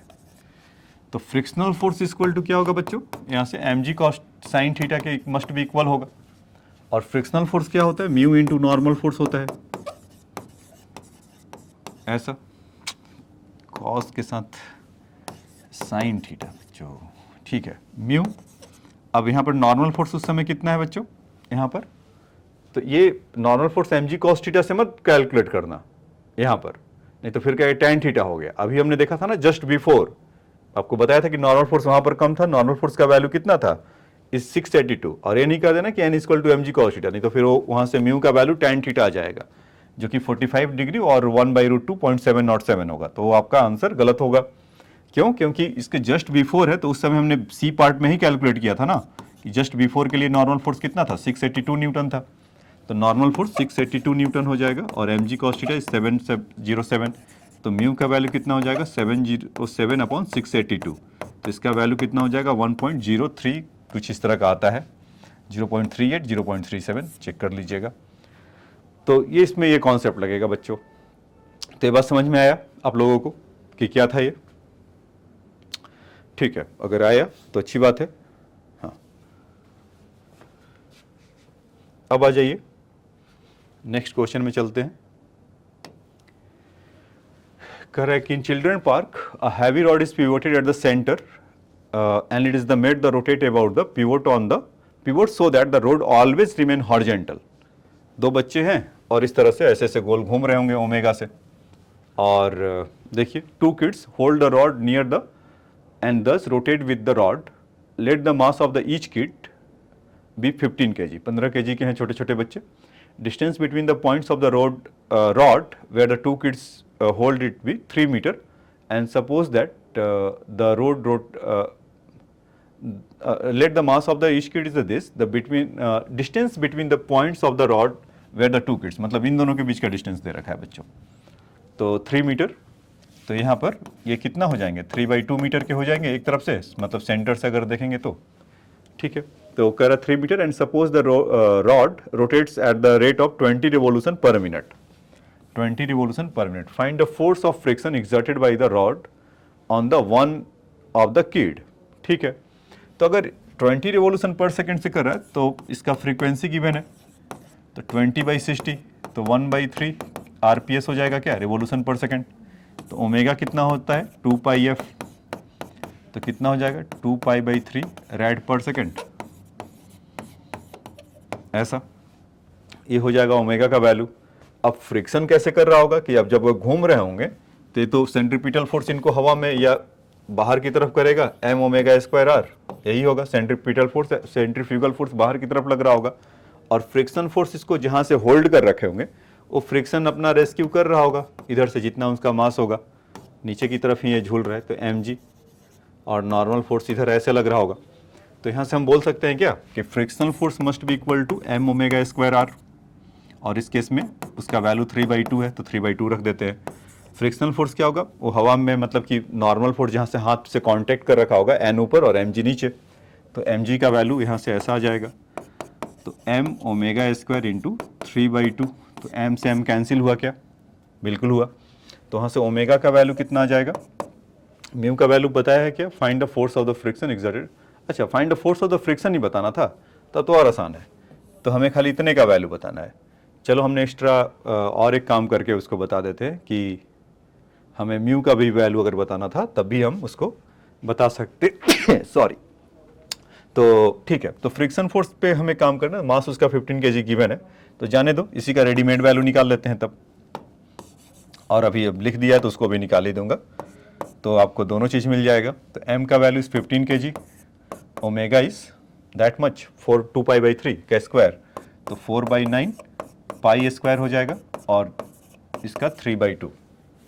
तो 3 से 3 तो एक कैंसिल हुए, ये वाला 3 से 3, और यहाँ से 2 से 2 कैंसिल हुआ. ये पाई स्क्वायर का है, ये इसका नहीं है बच्चों, पाई स्क्वायर का है. तो यहाँ पर बचा कितना 3 से 3 हुआ, और यहाँ से 2, और यहाँ से 15 3 जा 30, तो बस हुआ 10. तो यहाँ से आप कह सकते हैं 3 5 जा और 10 बचा ना, तो 10 पाई स्क्वायर. तो पाई स्क्वायर का वैल्यू कितना होता है, देखो पाई स्क्वायर 9.8 बार बार बोलता हूँ, और √10 का square is all of the same thing. तो पाई स्क्वायर, क्योंकि जो पाई का वैल्यू कितना होता है 3.14, और अंडर √10 का वैल्यू कितना होता है 3.16. दोनों को स्क्वायर करेंगे तो दोनों पास पास में है. लाइक वैसा कुछ जी का वैल्यू 9.8 है, और हम लेते कितना है 10, तो उसी तरह का कुछ समझ में आ गया. तो यहाँ से पाई स्क्वायर का वैल्यू 10, तो ऑलमोस्ट आप कह सकते हैं कुछ 100 न्यूटन का फ्रिक्शनल फोर्स लग रहा होगा. अच्छा, मैंने आपको अब जो बोला था कि आपको म्यू भी निकलवा देता हूँ तब, तो उसका म्यू का वैल्यू कितना हो जाएगा हमारे पास, इसका 100 न्यूटन है, और mg का वैल्यू कितना हो जाएगा 150, तो कैंसिल हुआ, तो म्यू का वैल्यू कितना आ गया बच्चों 2/3. ऐसा. हाँ, अब क्वेश्चन में तब मज़ा आता है कि जब ऐसे मतलब कुछ स्पीड से होता है और बच्चा मतलब ऐसा फ्लाइंग करने लगता है, तो उसने पूछता कि बताओ कि कितना फोर्स लगे कि वो कुछ इस तरह से थीटा पर आ जाए, तो उसको भी निकाल सकते हैं. तो आप सोचिएगा, आंसर आएगा तो मैसेज करके बताइएगा. ठीक है, तो क्वेश्चन नंबर 23 लिख लीजिए.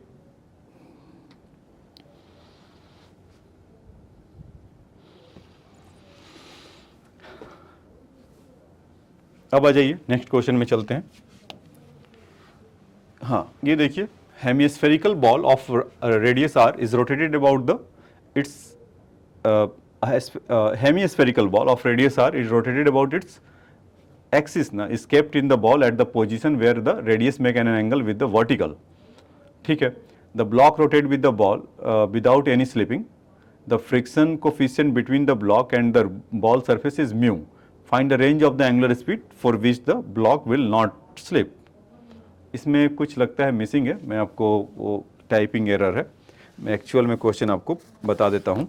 इसमें थीटा का भी कुछ रहता है रोल, उन्होंने थीटा लिखा नहीं है, लगता है एक लाइन झपकी आया होगा और मिस कर गए। तो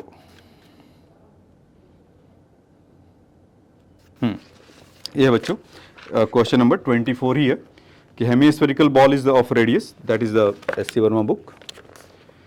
24, a spherical ball of radius r is rotated about its axis of symmetry with is kept vertical. A small block is kept in the ball of the position where the radius make an angle theta with the vertical. ठीक है, मतलब क्या करें कि एक hemispherical ball तो ये भी बता रहा है कुछ इस तरह का है और उसका रेडियस कितना है, r है, और यहाँ पर एक ब्लॉक है बच्चों जो उसी के अंदर घूम रहा है।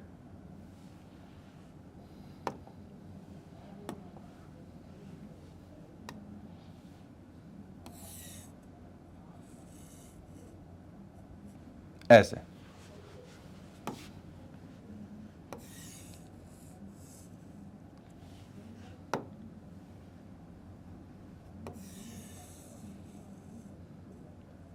अब ठीक है, ऐसा इस वाले में घूम रहा है तो, और उसका सेंटर भी वही है, तो ऑब्वियस सी बात है कि इसका जो रेडियस होगा स्मॉल r कर देते हैं और यहाँ से इसका सेंटर वो एक्चुअल में वो है, इसको o डैश कर लेते हैं, तो यहाँ से ये वर्टिकल से एंगल थीटा बना रहे हैं। ठीक है, मतलब ऐसे ऐसे गोल घूम रहा है। अब समझ में आ गया आपको? ठीक है, तो इसमें भी आपको बड़ा मजा आएगा इसको क्वेश्चन को समझने में। तो अच्छा, उसमें पूछा गया था कि find the range of the block of rotate with the ball without any slipping, the friction coefficient between the block and the surface is mu, तो फ्रिक्शन भी लग रहा होगा यहाँ पर। ठीक है, कि find the range of angular speed for which the block will not slip. ठीक है बच्चों, तो जब नॉट स्लिप पे कर रहा होगा तो उसके लिए देखिए,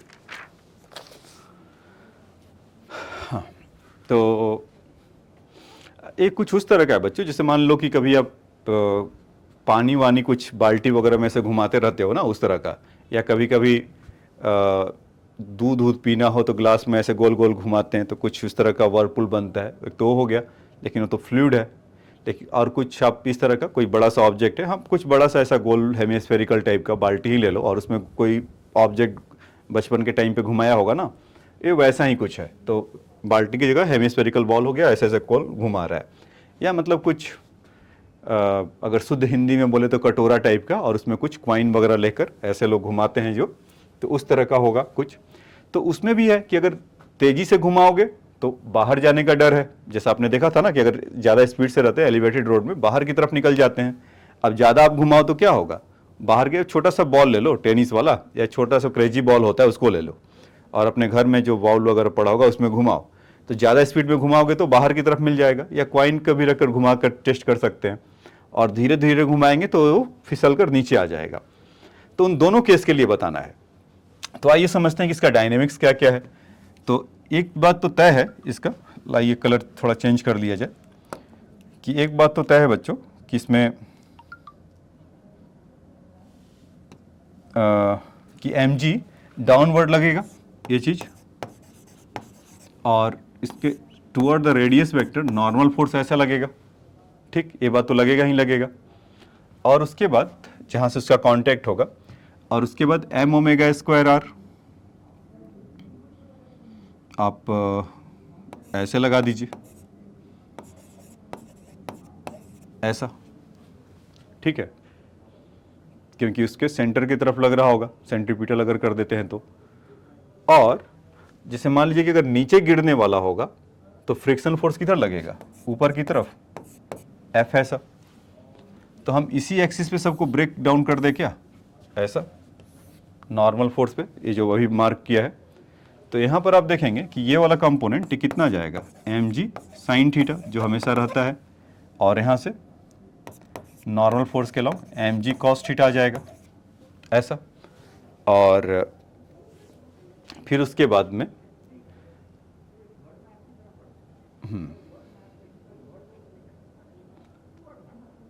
तो और ठीक है, तो फिर यहाँ से थीटा हुआ तो ये कितना हो जाएगा, ये वाला थीटा है तो एक्सिस 90 माइनस थीटा बना रहा होगा, तो यहाँ से कितना आ जाएगा m omega square r into, मतलब कि 90 माइनस थीटा तो यहाँ पर साइन थीटा आ गया ऐसा, और इधर आपका और ठीक इसके परपेंडिकुलर यहाँ से m omega square are cos theta, ऐसा होगा क्या। ठीक है, मतलब तीन फोर्स लग रहे थे, एक तो एम जी लग रहा था, एक नॉर्मल फोर्स लग रहा था, एक फ्रिक्शन लग रहा था, और एम ओमेगा स्क्वायर आर लग रहा था। चार फोर्स जो सर्कल किया है, तो एम जी को ब्रेक किया तो m ji cos, m g sine theta along the, ये वाला है बच्चों, और इस एम जी को ब्रेक किया तो एम जी कॉस थीटा हो गया। एम ओमेगा स्क्वायर आर को ब्रेक किया अलॉन्ग द नॉर्मल और फ्रिक्शन फोर्स, तो उसमें m omega square are sine theta हो गया और ये वाला कॉस थीटा हो गया। ये कब के लिए है कि जब नीचे की तरफ मिनिमम है, तो मतलब कि जब भी हम डब्ल्यू इस वाले केस के लिए लिखेंगे मिनिमम, केस 1 लिख रहे हैं। ठीक है, तो मैं पहले मेन में लिख लेता हूँ, फिर अगले पेज पे लेकर जाएंगे इसको लिखने के लिए। तो अभी जब वो मतलब कि मिनिमम कितना होना चाहिए, तो फ्रिक्शन फोर्स किसको हैंडल कर रहा होगा, एम जी साइन थीटा को हैंडल कर रहा होगा, और साथ साथ एम ओमेगा स्क्वायर आर जो नीचे की तरफ लग रहा होगा। मतलब इसमें मैंने चेंज कर दिया, जनरली फ्यूगल लगता है तो इधर लगता, ठीक है, तो उसके अलॉन्ग तोड़ते तो फिर कुछ और होता, अल्टीमेटली इधर ही आ जाता, वो भी माइनस होकर एम ओमेगा स्क्वायर आर। हाँ, इसमें भी ध्यान रखना बच्चों, एम ओमेगा स्क्वायर आर है, लेकिन हमें क्वेश्चन में कैपिटल आर दिया है, तो उस पर भी हम अभी बात करेंगे। ठीक है, तो मेन तो फोर्स हमारा ये लगेगा f equal to m g sine theta m omega square r. अब देखिए फ्रिक्शन फोर्स के लिए नॉर्मल फोर्स चाहिए होगा, तो नॉर्मल फोर्स क्योंकि म्यू इंटू रहता है, म्यू हमें गिवन है, तो एन का वैल्यू कितना गिवन है यहाँ से, equal to m ji cos theta. इस तरह आप भूल रहे हैं, क्या भूल रहे हैं कि नॉर्मल इधर ये भी लग रहा था m omega square sine theta, n plus m omega square sine theta equal to m g, तो एन जब इधर आए, मतलब एम ओमेगा स्क्वायर आर इधर आएगा तो क्या हो जाएगा m ji cos theta minus m omega square are sine theta, ऐसा होगा बच्चों नॉर्मल फोर्स की जगह पर, और फ्रिक्शनल फोर्स यहाँ पर है, तो इसके जगह पे म्यू टाइम्स रखना है हमें, और वहाँ से ओमेगा का वैल्यू निकालना है। तो आइए, ये दोनों तो क्लियर है, पहले बताओ इक्वेशन 1 इक्वेशन 2, ये तो अच्छा से एकदम पता होगा। अब आ जाइए, यहाँ पर आते हैं m g sine theta plus m omega square are cos theta, ऐसा हो गया, और म्यू इंटू नॉर्मल फोर्स के लिए भी देखा था m ji cos theta minus m omega square are sine theta, और ओमेगा यहाँ पर है और ओमेगा यहाँ पर है, तो इक्वेशन में अगर एक तरफ लिखा जाए तो यहाँ से एम ओमेगा स्क्वायर कॉमन ले लें, इवन आर को भी ले लिया जाए, तो कितना हो जाएगा cos theta minus plus mu sine theta, क्योंकि वहाँ माइनस में था तो प्लस में हो गया, और यहाँ से कितना हो जाएगा बच्चों mu M G cos theta. अच्छा, म्यू को क्यों बाहर निकाला, मतलब यहाँ से अगर हम एम जी कॉमन ले लें तो यहाँ से म्यू कॉस थीटा, और ये वाला एम जी साइन थीटा था, एम जी बाहर ले लिया था तो साइन थीटा इधर आ गया, ऐसा होगा क्या, बिल्कुल ऐसा होगा। और एम तो हाई बाय करके ये तो चले जा रहे होंगे, अरे इतना भी बड़ा नहीं, इसको बुरा लग जाएगा एम को कैंसिल होने में, एम को थोड़े थोड़े से हटा दीजिए, तो ओमेगा स्क्वायर इंटू आर का इसका वैल्यू कितना हो जाएगा बच्चों, mu cos theta minus sine theta upon cos theta plus mu sine theta, ऐसा होगा। ठीक है, तो ये तो ओमेगा का इसका है, और आर का वैल्यू मैंने जैसा आपको बोला था इतना है नहीं, तो इतना नहीं है तो फिर क्या है, इसको थोड़ा और स्टाइल में लिख लिया जाए क्या, mu cos theta minus sine theta, क्योंकि उस सिमेट्री में फिर आ जाएगा। अच्छा, इसको पहले आर को तो आपको समझा दूं, एक बॉल बना लो भाई यहाँ पे, ऐसा कुछ इस तरह का, और ये था यहाँ से आर था, और जब वहाँ पे घूम रहा था कुछ इस तरह से ना, तो इसमें स्मॉल आर में घूम रहा था ऐसा ऐसा, तो यहाँ पर एक थीटा था, तो ये वाला डिस्टेंस कितना होगा, अगर ये कैपिटल आर है तो R sine theta equal to कितना होता है, small r by capital R होगा, क्योंकि थीटा तो इसके लिए परपेंडिकुलर हो जाएगा, तो स्मॉल आर इक्वल टू कितना हो जाएगा, आर साइन थीटा। तो क्लियर है बच्चों, इसीलिए अलग से बनाकर इसको दिखाया। तो यहाँ पर स्मॉल आर के जगह पर हम क्या लिखेंगे, आर साइन थीटा। तो यहाँ पर हम स्मॉल आर के जगह पे क्या लिख लें, आर साइन थीटा। तो omega equal to 1 by r sine theta mu cos theta minus sine theta upon cos theta plus mu sine theta, ऐसा होगा, अंडर रूट ये ऐसा होगा। तो ये था बच्चों आंसर है इसका, ठीक है, इस पार्ट का। कि और हाँ, ये केस सभी 1 चल रहा था तो मिनिमम है ये, ठीक है। अब देखो इसमें क्या होगा कि दूसरे वाले में कि ये म्यू कॉस थीटा और माइनस साइन थीटा है, तो ऑब्वियसली म्यू का वैल्यू जनरली फ्रैक्शन में रहता है, तो ये तो खैर ऊपर वाला प्लस हो जाएगा। नीचे वाले के लिए देख लेना, cos theta plus mu minus mu sine theta, इस तरह का होगा। क्योंकि जैसे ही वो होगा बदल जाएगा, मतलब अगले पेज पे लिख देता हूँ उसका भी वैल्यू, तो आप इसका आंसर वगैरह भी चेक करिए तो आपको मिलेगा। अच्छा, इसमें एक चीज़ तो कहीं जी नहीं लिखा क्या, देखिए आंसर चेक करते रहने का यही फ़ायदा है कि यहाँ से आपको पता चलते रहता है, ठीक है। तो जी वहाँ पर मिसिंग था, तो आप देखेंगे कि G sine theta minus mu cos theta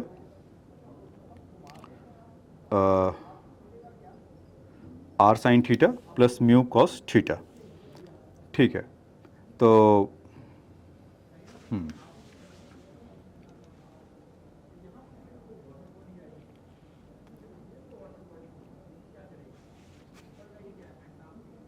sine theta minus mu cos theta, ठीक है, ठीक है।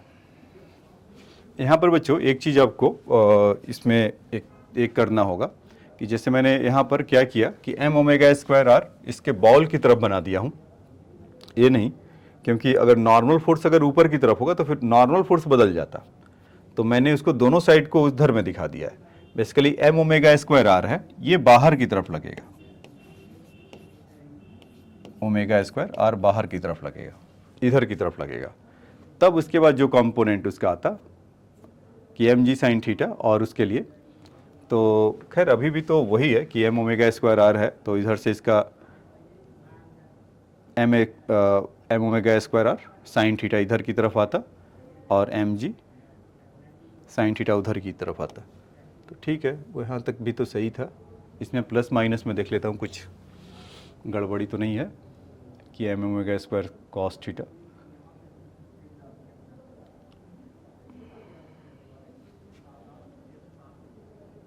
म्यू साइन थीटा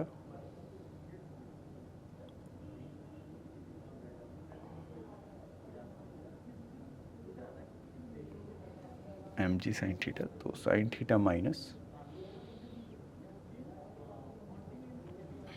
ठीक है। इसमें देखो वो वही चीज़ है, इसमें गड़बड़ी यही है कि एम ओमेगा स्क्वायर जो आंसर उसका जो मिसमैच अभी हो रहा है, तो इसीलिए देख लिया कि sign theta minus mu cos theta last में जो आ रहा है, ये sign theta minus mu cos theta जो लास्ट में आ रहा है। तो बेसिकली इस चलते हुआ ऐसा कि मैंने एम ओमेगा स्क्वायर को अंदर की तरफ ले लिया है, इसको मतलब सेंट्रीपिटल, तब नॉर्मल फोर्स जो बाहर की तरफ लग रहा तो उधर नहीं, वो फिर दूसरे साइड में लगता। तो इससे बेहतर है कि इसी को एम ओमेगा स्क्वायर आर को अंदर की तरफ करेंगे। तो ये सब जितना भी कैलकुलेशन आया है, ये जितना भी कैलकुलेशन आया है इसका एम जी cos m omega square r का, तो उल्टा पुल्टा आने लगेगा। मतलब कि नीचे वाला डिनोमिनेटर तो सेम है, ये sign theta plus minus mu cos theta आएगा, प्लस माइनस आएगा, और ठीक है। तो ये बस इसमें डिफरेंस रहेगा। तो मैं यहाँ पर लिख दे रहा हूँ कि ओमेगा जो मिनिमम होगा इक्वल टू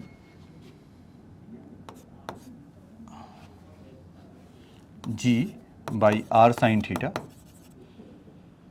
इक्वल टू, या ऐसा करता हूँ कि मैं इसको फिर से उसको दिखाई देता हूँ तो आपको और उसको सहूलियत लगेगा। चलो वो क्योंकि आपने सब कुछ तो किया ही हुआ है, तो बस वहाँ पर मैं एम ओमेगा स्क्वायर को जो अंदर की तरफ दिखाया था वो बाहर की तरफ दिखा देता हूँ। इस तरह का बच्चों इस बार गड़बड़ी होने का चांस नहीं लेते हैं।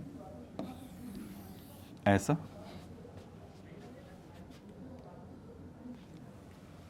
और इसका रेडियस आर है,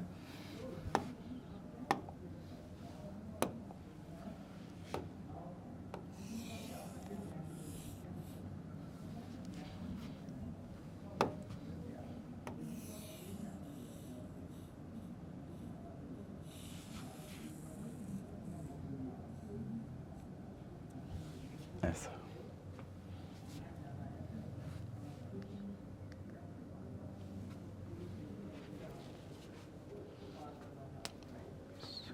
ठीक है,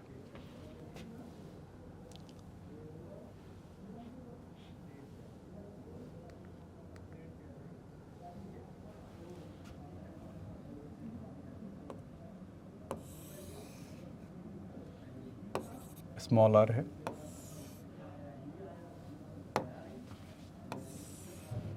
ऐसा, ऐसा।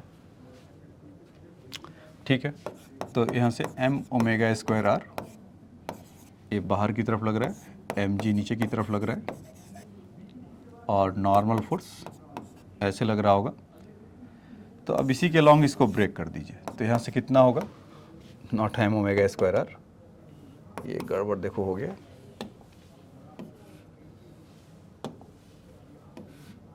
m ओमेगा स्क्वायर आर,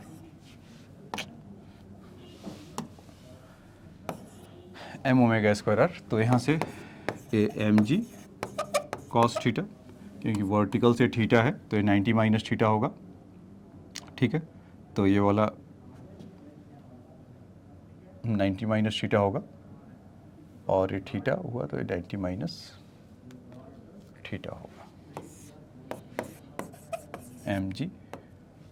हाँ, तो 90 माइनस थीटा होगा तो साइन थीटा ही होगा ना, एक गड़बड़ होता है। तो mg साइन थीटा, और यहाँ से mg कॉस थीटा। ठीक है, तो इसको आप यहाँ से, अब देखिए यहाँ से 90 माइनस थीटा था ये वाला,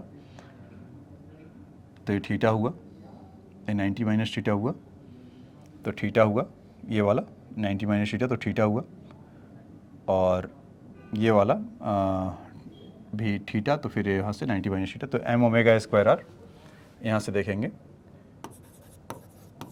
तो m omega square are cos theta हो जाएगा,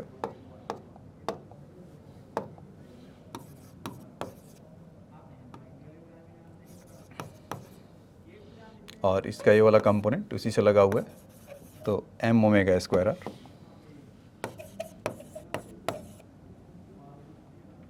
साइन थीटा हो जाएगा। ठीक है, ऐसा इसमें आपको बनाना होगा इसका फ्री बॉडी डायग्राम।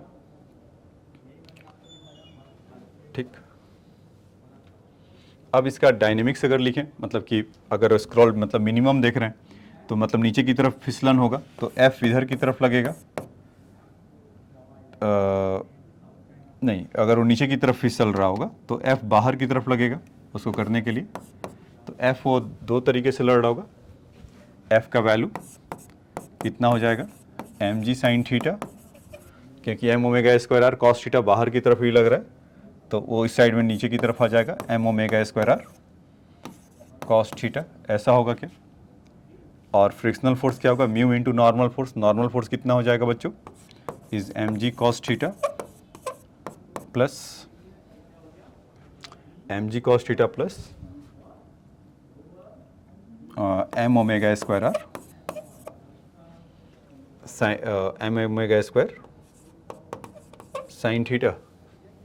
ठीक है, इक्वल टू यहाँ से mg sine theta minus m omega square are cos theta, ऐसा होगा। तो m से m तो अपने अपने घर चले गए, इसको तो हटा ही दीजिए। अच्छा, m omega square sine theta वाला ये इधर है, और g कॉस थीटा वाला उस साइड में जाएगा, तो म्यू कॉस थीटा, तो अब आपका सही मिलेगा। तो जो ओमेगा स्क्वायर का वैल्यू जो लिखा था वहाँ से, तो यहाँ से कितना आ जाएगा, यहाँ से पहले इसको लिख लेता हूँ, g साइन थीटा, या g बाहर लेकर sine theta minus mu cos theta upon, इसका अगर वैल्यू लिख देते हैं यहाँ से omega square are sine theta, क्योंकि इधर ही आ रहा है तो आर यहाँ से लिख लेते हैं sine theta plus mu cos theta.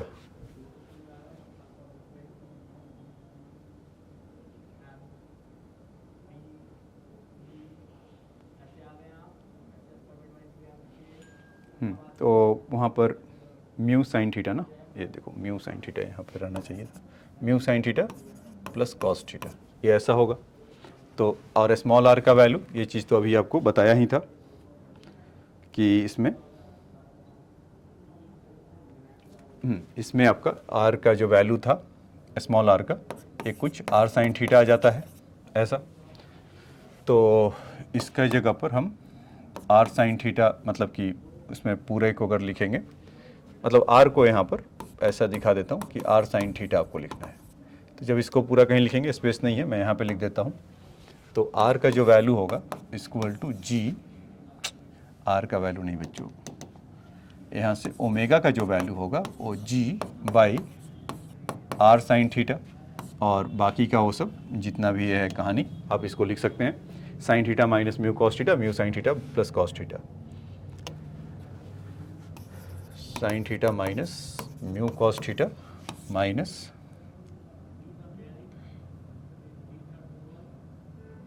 Cos theta plus mu sine theta, या cos theta plus mu sine theta, ऐसा आ जाएगा, और अंडर रूट। तो ये मिनिमम है। अब है सही बच्चों, उसमें गड़बड़ी क्या हुआ यहाँ पर कि मैंने इसका ये ओमेगा स्क्वायर आर उसके सेंटर की तरफ ले लिया। वो नहीं होगा, क्योंकि जब उसको अगर रोटेट करा रहे हैं हम, तो एम ओमेगा स्क्वायर क्या हो रहा होगा, अंदर की तरफ लग रहा होगा ना, तभी तो उसके साथ चिपका होगा, और नॉर्मल फोर्स बाहर की तरफ होगा। अगर सेंट्रीफ्यूगल फोर्स की तरफ करें तो फिर नॉर्मल फोर्स को हमें फिर दूसरे डायरेक्शन में बताना पड़ता है। तो ठीक है, एक एरर था यहाँ पर हमारे कॉन्सेप्ट में, तो उसको ठीक कर लिया अभी टाइम रहते। तो आंसर चेक किया तो उसमें गड़बड़ी आ रहा था, तो ये तो उसका था पार्ट, हटा दीजिए उसको। यहाँ पर नया डायग्राम इसको बनाया, तो m omega square are sine theta यहाँ से बना, और इसके जगह पे g by r sine theta इतना हो जाएगा।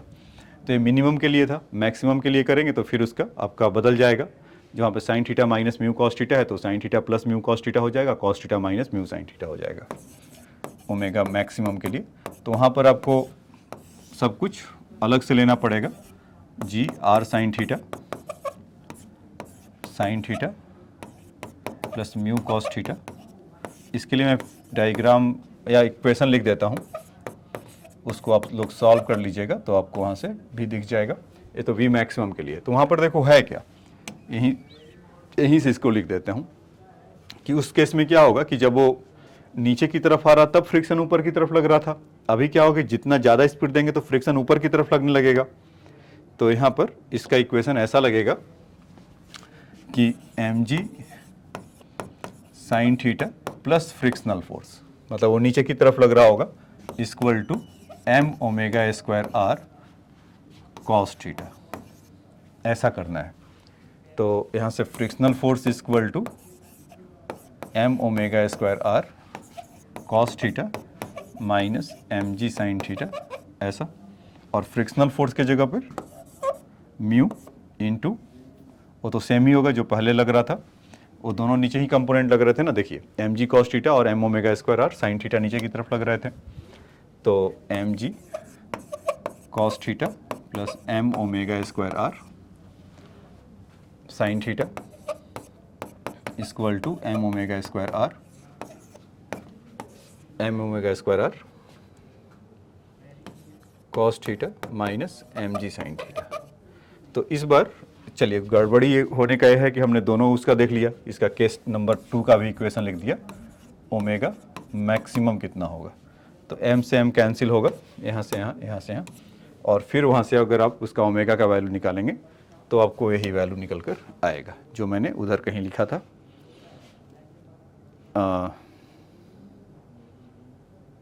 अभी लिखा था क्या, ये तो गड़बड़ वाला था, ये सही था, ओमेगा स्क्वायर मतलब केस 1,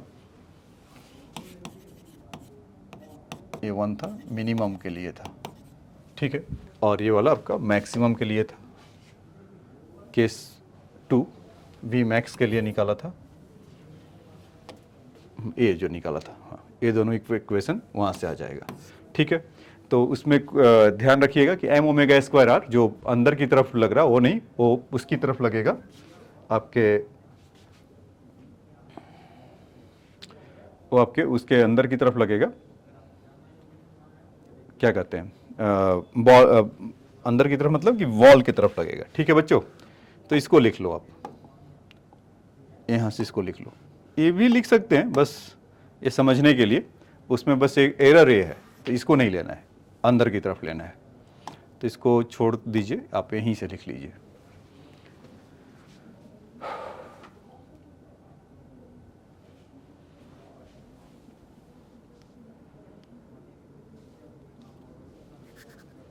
ठीक है, अब आ जाइए इधर, केस 2 के लिए था और ये वैल्यू था। अब आइए नेक्स्ट क्वेश्चन में चलते हैं। कर a particle is projected with speed u at angle theta with horizontal, the consider the small part of the its path near the highest point, it make the approximately the circular arc, find the radius of the circle and radius of is called radius of curvature of the curve point। तो ये तो बच्चों बहुत बार देखा है हमने, आपको उधर प्रोजेक्टाइल में ही बताया था कि थीटा से करते हैं तो इसका वेलोसिटी का कौन सा वेलोसिटी कंपोनेंट होता है, एक्स कंपोनेंट कभी चेंज नहीं होता है, इस यू कॉस थीटा रहेगा और एक्सलेशन ड्यू टू ग्रेविटी। तो इस पार्ट पे सर्कुलर आर्क बना रहा होगा, तो ये मत सोचना कभी हाईएस्ट पॉइंट नहीं होता है, you square sine square theta upon 2g नहीं होता है, ये वाला जो highest point, radius of curvature कहीं अंदर होता है, हाईएस्ट पॉइंट तो यहीं तक होता है ना। तो उस चलते रेडियस ऑफ कर्वेचर के लिए हम अभी एक ही फार्मूला जान रहे हैं यहाँ से, अभी सेंट्रीपिटल एक्सेलरेशन इक्वल टू क्या होगा, v square by r c. तो सेंट्रीपिटल एक्सेलरेशन यहाँ पर कितना होगा, नीचे की तरफ g होगा क्या, तो यहाँ पर g हो गया, तो v का वैल्यू कितना हो जाएगा, u square cos square theta upon r by G. तो r का वैल्यू कितना आ गया, r का वैल्यू आ गया कुछ u square cos square theta by जी, ऐसा। तो ये तो हमारा रेडियस ऑफ कर्वेचर आ गया इस पार्ट का। अब देखिए नेक्स्ट पार्ट में कह रहा what is the radius of curvature the parabola trace out by the projectile in the previous problem at a point where the particle velocity make an angle theta by 2 with the horizontal। तो ये कहीं पर यहाँ पर होगा, इसको भी हमने कई बार डिस्कस किया है बच्चों, आपको याद होगा कि मैंने उसको फॉर्मूला वाले पार्ट से बताया था 1/2 dy by 1 plus dy by dx का पावर कुछ का स्क्वायर और उसका पावर 3/2 और उसका नीचे 1 प्लस d2/dx2 वो इक्वेशन था, वहाँ से देखिएगा मिल जाएगा। तो यहाँ पर अगर थीटा से अगर जा रहा है तो कहीं पर ये θ/2 बना रहा है, तो इस समय हमें रेडियस ऑफ कर्वेचर निकालना था। तो इसमें हमें क्या होता है कि g का वैल्यू ऐसा लेंगे, ठीक ये तो होगा, तो और वहाँ पर ये थीटा ठीक उससे परपेंडिकुलर है, ये थीटा है, θ/2 है तो 90 माइनस थीटा हो जाएगा, ये θ/2 हो जाएगा। तो इसका वैल्यू कितना हो जाएगा, g cos θ/2 toward the centre होगा। अब इस पॉइंट पर हमें उस समय का वेलोसिटी v पता चल जाए, अभी तो u से उसको थ्रो किया है, तो हम जैसा जानते हैं ना कि वेलोसिटी कीप चेंज करते रहता है, तो हमें इसमें ये पता है कि वेलोसिटी का x कंपोनेंट चेंज नहीं करता है। तो वेलोसिटी का x कंपोनेंट क्या होगा बच्चों, यहाँ से हम बोल सकते हैं u cos थीटा और यहाँ से v cos θ/2 यही होगा। तो इसमें हमें v का वैल्यू तो पता चल गया ना, तो v equal to u cos theta upon cos θ/2 ऐसा v का वैल्यू। तो इसको अगर लिखे रेडियस ऑफ कर्वेचर तो उस पॉइंट पर v का वैल्यू कितना होगा, centripetal acceleration equal to v square over r ऐसा होगा। तो r का वैल्यू कितना होगा बच्चों, v square over centripetal acceleration कितना है, g cos θ/2 ऐसा, ठीक है इस तरह का चल रहा रिकॉर्डिंग, हाँ v cos थीटा और v का वैल्यू v का वैल्यू पुट कर दें यहाँ से u cos थीटा, तो u square cos square theta upon cos square θ/2 और cos θ/2 यहाँ से होगा और g ऐसे हो जाएगा। तो u square cos theta upon g cos square θ/2 cos θ/2। तो इसको अगर सेटल करेंगे तो आपका वैल्यू यहाँ पर लिख देता हूँ, मतलब वेरी पूरे इसको मान सम्मान के साथ लिखें तो u square cos theta g cos cube theta by 2 या तो सेक थीटा बाई 2 भी लिख सकते हैं, वॉट एवर द। तो इस फॉर्मेट में हम इसको ऐसा बना सकते हैं। तो ये है बच्चों इसका, ठीक है। तो इसको लिख लीजिएगा अपना पॉज करके।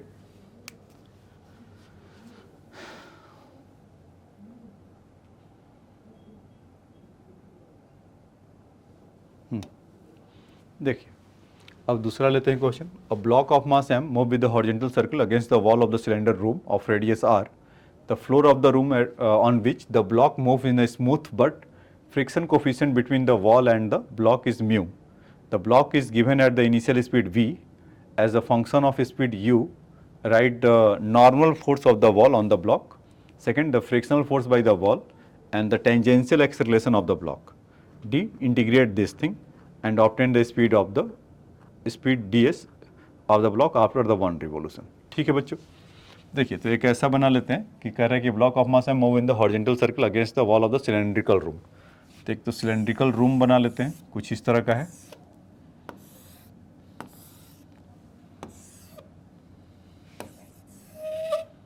इस तरह से आदमी कुछ यहाँ पर है चिपका हुआ। अगर ये गोल घूमेगा तो सेंट्रीपिटल फोर्स किधर लगेगा, अंदर की तरफ, एम ओमेगा स्क्वायर आर, और नॉर्मल फोर्स बाहर की तरफ। पिछले वाले क्वेश्चन से इसीलिए इसको दिया था, m omega square by r, m omega square r अंदर की तरफ लगेगा, नॉर्मल फोर्स बाहर की तरफ लगेगा। तो जहाँ तक नॉर्मल फोर्स की कहानी है वो तो आ गया है हमारा एम ओमेगा स्क्वायर आर। अच्छा, अब वो आदमी नीचे की तरफ अगर मान लो कि कहीं उधर है तो नीचे की तरफ एम जी इसको खींच के लेके जा रहा होगा और उसको ऊपर की तरफ ऐसा फ्रिक्शनल फोर्स रोके रहा होगा। तो यहाँ से फ्रिक्शनल फोर्स भी पूछा गया हमसे। ये पार्ट का आंसर तो ये है, बी पार्ट का फ्रिक्शनल फोर्स क्या होगा, म्यू इंटू नॉर्मल फोर्स। तो यहाँ से mu into m omega square r, वही है ना। कह रहा है कि the friction force by the wall तो इतना लगाएगा, the tangential acceleration of the block. तो अभी क्या होगा कि मान लीजिए जितना tangential acceleration of the block और नीचे की तरफ, अच्छा आदमी है ब्लॉक है, अब ब्लॉक है, ठीक है। तभी कह रहे हैं कि तो आदमी हो तो कुछ ना कुछ अपना पैर हाथ लगा के रोके रहेगा, ब्लॉक है बच्चों। तो सेम वही क्वेश्चन है, वो बाउल में था जो मुझसे गलती हुआ था पीछे वाले में कि मैंने इसको बाहर की तरफ लगा दिया था। अंदर की तरफ ही लगेगा एम ओमेगा स्क्वायर आर और एन इधर की तरफ। तो यहाँ पर क्या होगा कि इसका value mu into m omega square r frictional force से होगा। तो मान लीजिए कि अगर वो नीचे की तरफ स्लाइड अगर कर रहा होगा तो उस पर नेट एक्स फोर्स कितना लग रहा होगा, या फ्रिक्शन इसको रेस्क्यू कर रहा होगा। तो फ्रिक्शनल फोर्स का वैल्यू कितना है, एम ओमेगा स्क्वायर आर। तो यहाँ से एक्सेलरेशन का वैल्यू कितना होगा, एम ए, मतलब वॉट एवर द निगेटिव ही होगा, क्योंकि एम ए का और उसका नीचे की तरफ उसमें, क्योंकि वो बोल रखा है कि टेंजेंशियल एक्सेलरेशन द ब्लॉक कितना है, तो इसीलिए हम उसको ले रहे हैं एम ए। तो एम ओमेगा स्क्वायर आर, तो एम से एम कैंसिल हो गया होगा ये, है ना। तो उसमें अच्छा, उस given block of initial speed v, तो मैं आंसर जो वहाँ से m v omega square r में दिया हूँ, तो आप इसको एम वी स्क्वायर आर में लिख लीजिए, क्योंकि v दे रखा है, ओमेगा स्क्वायर आर मतलब मुझे लगा कि ओमेगा है तो नहीं। तो यहाँ से इसका वैल्यू कितना हो जाएगा, mu m v square by r, क्योंकि v equal to omega r होता है ना। आप उसको यहाँ से भी देखते रह सकते हैं। तो यहाँ से कितना आ जाएगा, एम से एम कैंसिल होगा तो माइनस ऑफ, यहाँ से माइनस, क्योंकि वो डायरेक्शन उसका अपोजिट होगा। तो वी स्क्वायर बाई आर इस तरह से होगा, ए का वैल्यू ऐसा, A equal to minus V square by R, ठीक है, ए आ गया। अब क्या कह रहा है कि integrate the tangential acceleration d we by D t, वो हिंट दिया कि obtain the speed of the block after the one revolution. और उसमें जो स्पीड है बच्चों यहाँ पर वो वी नॉट है, डॉट है, यहाँ पे डॉट है। तो आंसर आप चेक कर पा रहे होंगे तो कहेंगे सर आंसर तो मिल नहीं रहा है। क्यों नहीं मिल रहा है, क्योंकि यहाँ से नहीं मिल रहा है, ठीक है। तो यहाँ से आपका वी नॉट, ये वी नॉट और ये वी नॉट के लिए सब ऐसा हो रहा होगा, ठीक। अब आ जाइए बच्चों इसका कि इसके तीसरे पार्ट में कि ए का value minus v not square by r है, या वी स्क्वायर बाई आर ले लो, क्योंकि इंटीग्रेट करने के लिए बोला है। तो यहाँ से ऐसा कर लेते हैं कि डी बाई डी टी कर लेते हैं और minus mu v not, not v not, v not उसके लिए था जब देना था हमें आंसर, अपॉन आर। तो इसको डी बाई डी टी को क्या लिखा जा सकता है, D s by D T, D s by d S ऐसा कर सकते हैं, और d s by D T को एक साथ ऐसा लिख लें क्या, तो कितना मिल जाएगा, d we by d s by D t become d we by d s हो जाएगा और d s by D t v हो जाएगा। तो यहाँ से आपका minus mu v by r तो चल ही रहा होगा, minus mu v by r ऐसा चल रहा है। तो यहाँ से जब आप इनको करेंगे, अच्छा ये वी स्क्वायर होगा ना, वी स्क्वायर, ठीक है। तो एक वी से बी कैंसिल हो गया, तो यहाँ से कितना आ गया बच्चों, डी वी बाई वी, देखिए डी वी बाई वी, ये वाला वी इधर आ जाएगा और डी एस को उधर भेज दीजिए, minus mu d s by r ऐसा। अब इसको इंटीग्रेट कर देते हैं, आर तो खैर कांस्टेंट है और इनिशियल स्पीड इसका कितना था, वी नॉट टू वी जा रहा है। 1/x का इंटीग्रेशन आपको पता है बच्चे क्या होता है, 1/x dx का इज ln x। तो यहाँ पर करेंगे तो कितना हो जाएगा, ln v और अपर limit minus lower limit v not v ऐसा। ऐसा आपको समझ में आ रहा है क्यों हुआ, v नॉट का जो वैल्यू है वो बोला है इनिशियली है, तो इनिशियली इसका कुछ वैल्यू डिस्टेंस 0 होगा, ठीक है, नहीं घूम रहा होगा तब उस मोमेंट पर। और जब एक रिवॉल्यूशन के साथ वो क्वेश्चन में बता रखे हैं कि integrate the tangential acceleration to obtain the speed of the block after 1 revolution, तो 1 रिवॉल्यूशन में वो कितना चलेगा, नॉट वी, वी क्यों लिख दिया भाई, वी नहीं, 1 रिवॉल्यूशन में कुछ एस डिस्टेंस मतलब कि 2 पाई आर ही चलेंगे ना, तो 2 पाई आर लिख दीजिए। तो यहाँ से जब 0 था उसका डिस्टेंस तब उस समय वी नॉट था, जब 2 पाई आर चलेगा तो वी होगा। तो उधर अब डी एस का इंटीग्रेशन आप देखिए, कुछ नहीं तो डी एस का तो ऐसे ही हो जाएगा, अपर लिमिट माइनस लोअर लिमिट करेंगे, मतलब यहाँ से आप एस लिख लो और यहाँ से 0 से 2 पाई आर ऐसा। तो अपर लिमिट माइनस लोअर लिमिट लिखेंगे तो ये आ जाएगा। अच्छा अब आगे इसके लिए दूसरा देख लीजिए फिर, ln v minus ln v not, ln v minus ln v not equal to वो कितना था वहाँ से, mu 2 pi r upon r हो जाएगा, आर से आर कैंसिल हो गया, upper limit minus lower limit वहाँ भी रखेंगे तो। और ये लॉग का प्रॉपर्टी जानते हैं ना बच्चों, ln b इक्वल टू कितना हो जाएगा, ln upon a by b, तो यहाँ से कितना हो जाएगा ln v by v not minus r से आर हुआ तो म्यू 2 पाई हो जाएगा। तो यहाँ से v अपॉन वी नॉट का वैल्यू कितना हो जाएगा, E raise to the power minus 2 pi M, तो v का वैल्यू कितना हो जाएगा, V not E raise to the power minus 2 pi M, ठीक है बच्चों। तो ये हमारा वेलोसिटी था जो उस क्वेश्चन में पूछा गया था, ठीक है। अब आ जाइए नेक्स्ट उसमें चलते हैं,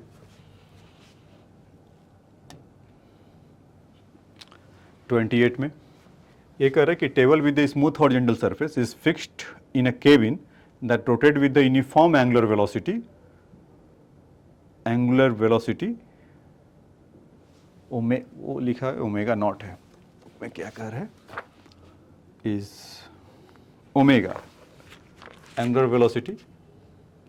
A table with a smooth horizontal surface is fixed in the cabin that rotate with the uniform angular velocity omega, ऐसा है, in a circular path of radius r, a smooth groups AB is the length L is much less than r, बहुत छोटा है L का उसका value R से। So made on the surface of the table, the groups make an angle with the radius of OA with a circular in which the cabin rotates. A small particle is kept at the point A in a groove and is the released to move along AB. Find a time taken by the particle to reach the point B. मतलब क्या कर रहा बच्चों, जब यहाँ से यहाँ तक का इसका वैल्यू आर है, तो जब ये घूम रहा होगा ओमेगा से, तो इस पर बाहर की तरफ फोर्स लग रहा होगा एम ओमेगा स्क्वायर आर, और इस केस में कैपिटल आर ऐसा है, ठीक है। तो अब उतना पार्ट छोटा है तो इसको कंसीडर मतलब उसको तो उधर ही कर रखा है, तो इससे फोर्स कितना लग रहा होगा, एम ओमेगा स्क्वायर आर, ठीक। और जब ऊपर की तरफ जाएगा ऐसे तो कितना हो जाएगा, इसका कौन सा कंपोनेंट होगा, कॉस थीटा, तो नेट फोर्स क्या लग रहा होगा, एम ए, यहाँ से तो एम से एम कैंसिल होगा, तो ए का वैल्यू कितना हो जाएगा, omega a equal to omega square r into cos theta, यही होगा। है ना, m equal to omega square are sine theta sorry cos theta, यही होगा। ठीक है, तो इसका एक्सेलरेशन का वैल्यू कितना हो जाएगा, omega square are cos theta. अच्छा, तो ये एक्सेलरेशन से एल लेंथ इसके लिए है, तो एल लेंथ के लिए कितना हो चलेगा, मतलब यही पूछा ना कितने टाइम के बाद वो पहुंचेगा, तो l equal to half a t square, क्योंकि इनिशियल स्पीड तो जीरो है, रेस्ट से जा रहा होगा, तो यहाँ से टाइम का वैल्यू कितना हो जाएगा, 2L by A, 2L by ए का अंडर रूट टाइम टी, है ना। तो ए का वैल्यू वहाँ पर पुट कर दिया जाए तो आंसर आ जाएगा 2L अपॉन ए का value omega square are cos theta, omega square, और वहाँ पर कैपिटल आर है बच्चों, स्मॉल आर नहीं है, तो यहाँ पर रिफ्लेक्ट नहीं करेगा आंसर में, omega square are cos theta. तो इस तरह का आपका कुछ ये मिल जाएगा। ठीक है, तो ये क्वेश्चन नंबर 28 था। अब देखिए इसके बाद नेक्स्ट क्वेश्चन 29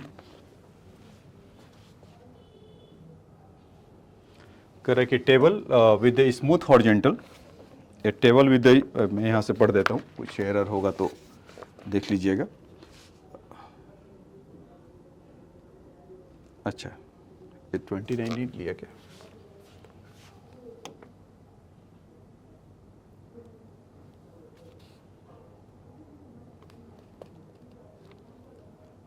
इधर कर दिया, कार मूविंग उल्टा पुल्टा कर दिया। ठीक है, ये था। इसके बाद 29, ये बच्चों 30th क्वेश्चन है, यहाँ पे उल्टा डाल दिया है, ये 29 है। तो आ जाइए इस क्वेश्चन में, इसको बता देते हूँ। एक कह रहा है कि moving car speed 36 km per hour is taking a turn in a circular road of radius 50 meter. A small wooden plate is kept in the seat with the is plane perpendicular to the radius of circle of road. This figure ऐसा दे रखा है, एक ऐसा plate है और एक यहाँ पर ऐसा ब्लॉक है, ऐसा। तो block is the mass 100 gram is kept on the seat, is the rest against the plate. The friction coefficient between the block and the plate is mu equal to this. Find normal contact force exerted by the plate on the block. तो normal force क्या होगा, तो बहुत simple है, अभी अभी देखा था कि जब इसमें इस तरह से ऐसा है बच्चों, और तो बाहर की तरफ ऐसा लग रहा होगा एम ओमेगा स्क्वायर आर, और नॉर्मल फोर्स इस पर ऐसे लग रहा होगा, तो normal force n equal to कितना हो जाएगा, एम ओमेगा स्क्वायर आर, यही होगा।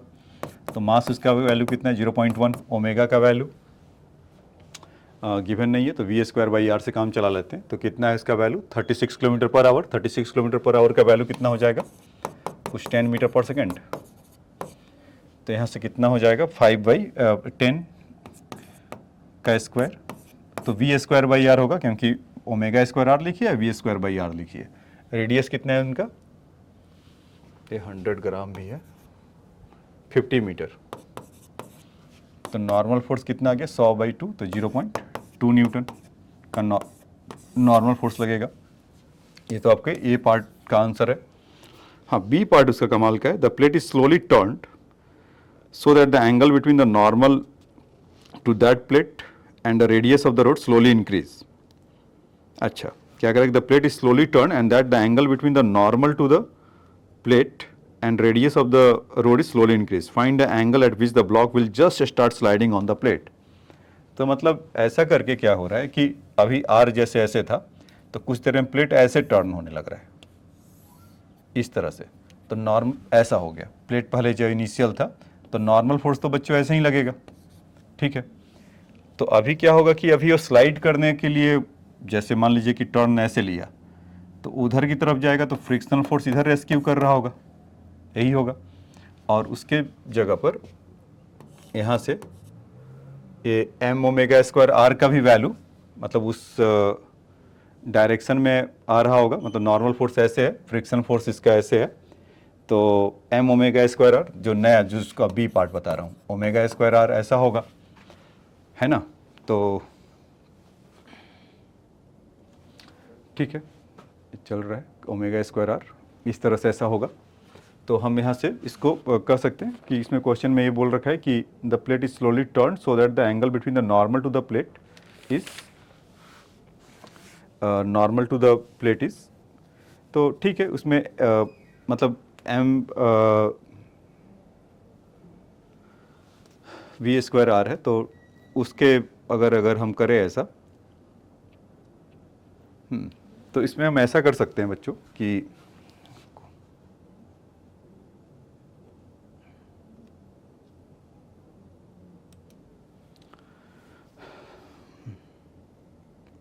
ठीक है, हम उसमें ऐसा कर सकते हैं कि ये जो एम ओमेगा स्क्वायर आ रहा है फ्रिक्शन है, तो इसी को ब्रेक कर दें। जैसे पहले इसके अलॉन्ग ये अगर मान लीजिए कि एंगल थीटा हो रहा होगा, तो यहाँ से कितना हो जाएगा m omega square are cos theta, और ये नॉर्मल फोर्स के अलॉन्ग जो आ रहा होगा इसमें अब नया वाला m omega square are sine theta, इस तरह का। तो यहाँ से हम इसको बोल सकते हैं क्या, एम ओमेगा, और यहाँ से frictional force equal to mu M G, मतलब आप ऐसे लगा लो frictional force equal to M omega square are cos theta, और normal force equal to M omega square are sine theta. ठीक है, तो ओमेगा स्क्वायर, हाँ, तो यहाँ से frictional normal force by frictional force कितना हो जाएगा, कुछ आपका tan theta,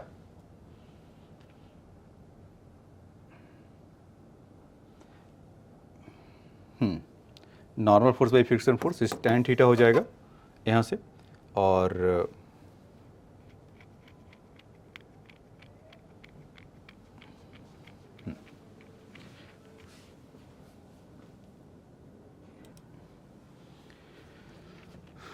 m omega square इस पे, तो क्योंकि ये एन इक्वल टू एफ जब हम कर रहे हैं तो tan थीटा इसका वैल्यू कुछ आ जाएगा 1/μ, तो जो कि नहीं होता है, एंगल ऑफ रिपोज के लिए होता है। ये लगता है फ्री बॉडी डायग्राम में भी कुछ मतलब इसका ऐसा हुआ है। तो बच्चों यहाँ पर क्या होगा कि एन इधर की तरफ है, एम ओमेगा स्क्वायर, वो उससे थोड़ा रुको, इसका मैं अलग से फिगर और बना देता हूँ कि जब ऐसा प्लेट टर्न हो रहा होगा ऐसा, तो नॉर्मल फोर्स मान लीजिए ऐसा लग रहा है ना, और जब वो टर्न हुआ तो इधर ही आपका एम ओमेगा स्क्वायर आर ऐसे लग रहा होगा, और ये थीटा और फ्रिक्शनल फोर्स इधर की तरफ लग रहा होगा।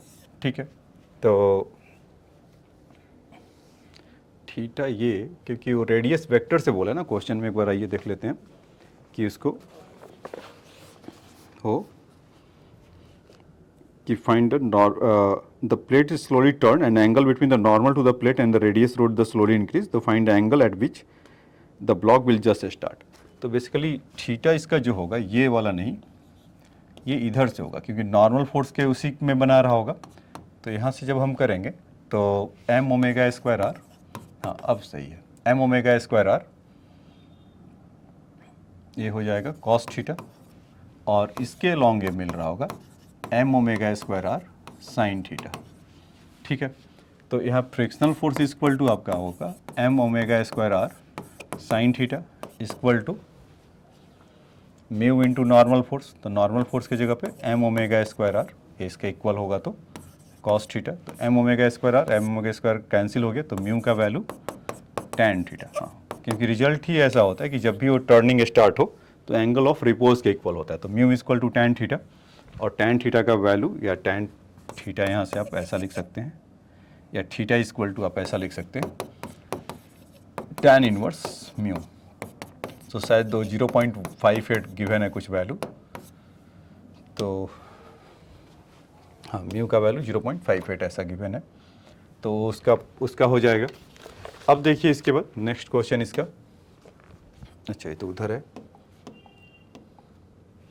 कह रहे कि table with the smooth horizontal surface is placed in the cabin which is the move in the circle of radius, कुछ इस तरह का है बच्चों। यहाँ फिगर नहीं है, मैं फिगर यहाँ से ले लेता हूँ। एक केबिन है ऐसा, और इसमें सिस्टम में कुछ पुली ऐसा बना हुआ है, एक है मास उसका m1 और दूसरा है m2, इस तरह का है, और वो गोल गोल घूम रहा है।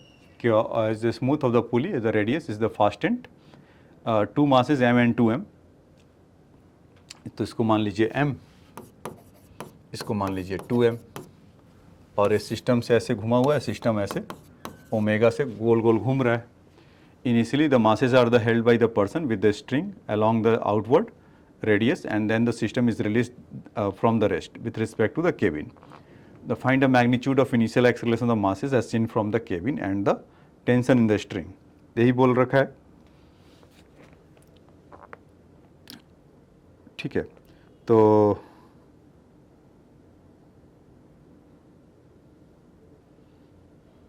इसमें मैं ये देख रहा हूँ कि इसका डेटा वगैरह में कुछ ओमेगा का दिया नहीं है।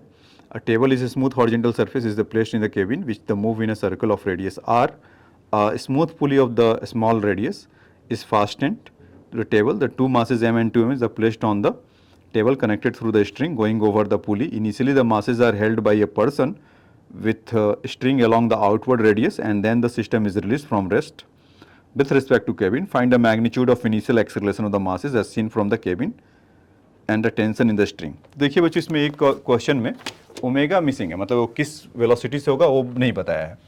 बाकी लॉज ऑफ मोशन अपना काम करते रहेगा। जब ओमेगा से घूम रहा है, क्वेश्चन में नहीं है लेकिन आंसर में दिया हुआ है कि उसका वैल्यू ओमेगा है।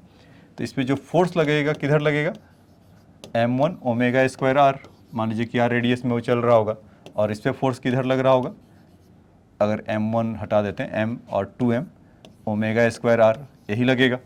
क्योंकि mg से तो इस पर लेना देना नहीं है इसका, क्योंकि mg नीचे लग रहा होगा और हॉरिजॉन्टल सर्कल में चल रहा होगा, तो परपेंडिकुलर है, तो उसका कोई भी कंपोनेंट उसमें काम नहीं करेगा। तो इस चलते तो अभी इसमें ये मान लीजिए कि ज़्यादा लग रहा होगा, टेंशन टी इधर की तरफ। तो इसका इक्वेशन अगर लिखें लॉज ऑफ मोशन से, तो 2m omega square minus t equal to 2ma, और फिर minus t equal to m omega square r equal to ma। इन दोनों को ऐड करेंगे तो t से t कैंसिल हो जाएगा, तो यहाँ से कितना हो गया, m omega square r, m omega square r equal to add किया तो इसमें 3ma, तो m से m कैंसिल हो गया, ए का वैल्यू कितना आ गया, ओमेगा स्क्वायर आर बाई 3। तो यही आंसर इसमें गिवन है। तो ओमेगा नहीं है मतलब हमें लेना है, आंसर में मेंशन है, तो ठीक है। तो भूल गए हैं देना इसका वैल्यू, तो ये आ गया। अब इसका टी का वैल्यू निकाल लेते हैं, तो टी इक्वल टू कितना हो जाएगा, एम ओमेगा स्क्वायर आर, ये इधर जाकर एम ए प्लस हो जाएगा, और उसका वैल्यू कितना है, ओमेगा स्क्वायर आर बाई 3। तो m omega square are by 3, तो ये 1 है और 3 है, तो टेंशन कितना हो जाएगा बच्चों, 4/3 m ओमेगा स्क्वायर आर, ऐसा। ठीक है, तो टेंशन ये आ गया और हमारा एक्सेलरेशन का वैल्यू ये आ गया। तो ठीक है बच्चों, आज के क्लास में इतना ही। तो हमने एस सी वर्मा के जितने भी जो एस सी वर्मा के जो क्वेश्चंस थे उसके सारे हमने कवर किया इस लेक्चर में। तो इस लेक्चर को यहीं पर फिनिश करते हैं। नेक्स्ट लेक्चर में जब हम लोग मिलेंगे तब हम लोग नया चैप्टर स्टार्ट करेंगे वर्क एनर्जी थ्योरम के लिए। वर्क एनर्जी थ्योरम या वर्क एनर्जी पावर जो नेक्स्ट चैप्टर है, तो उसमें हम काम करेंगे। तो ये तो आज का एस सी वर्मा का, तो इसको करने का स्टाइल ये है बच्चों कि आप एक बार यहाँ से देख लीजिए और फिर एस सी वर्मा के उसमें सॉल्व करिए, फिर देखिए गलती का क्या क्या हो रहा है, फिर आकर फिर से वॉच करिए, फिर देखिए, तो उसमें क्या होगा, इस चक्कर में आप पूरे प्रोसेस में सीख जाएंगे। ठीक है बच्चों, तो आज के लेक्चर में बस इतना ही। नेक्स्ट लेक्चर में मिलते हैं वर्क एनर्जी पावर के साथ। Thanks for your time.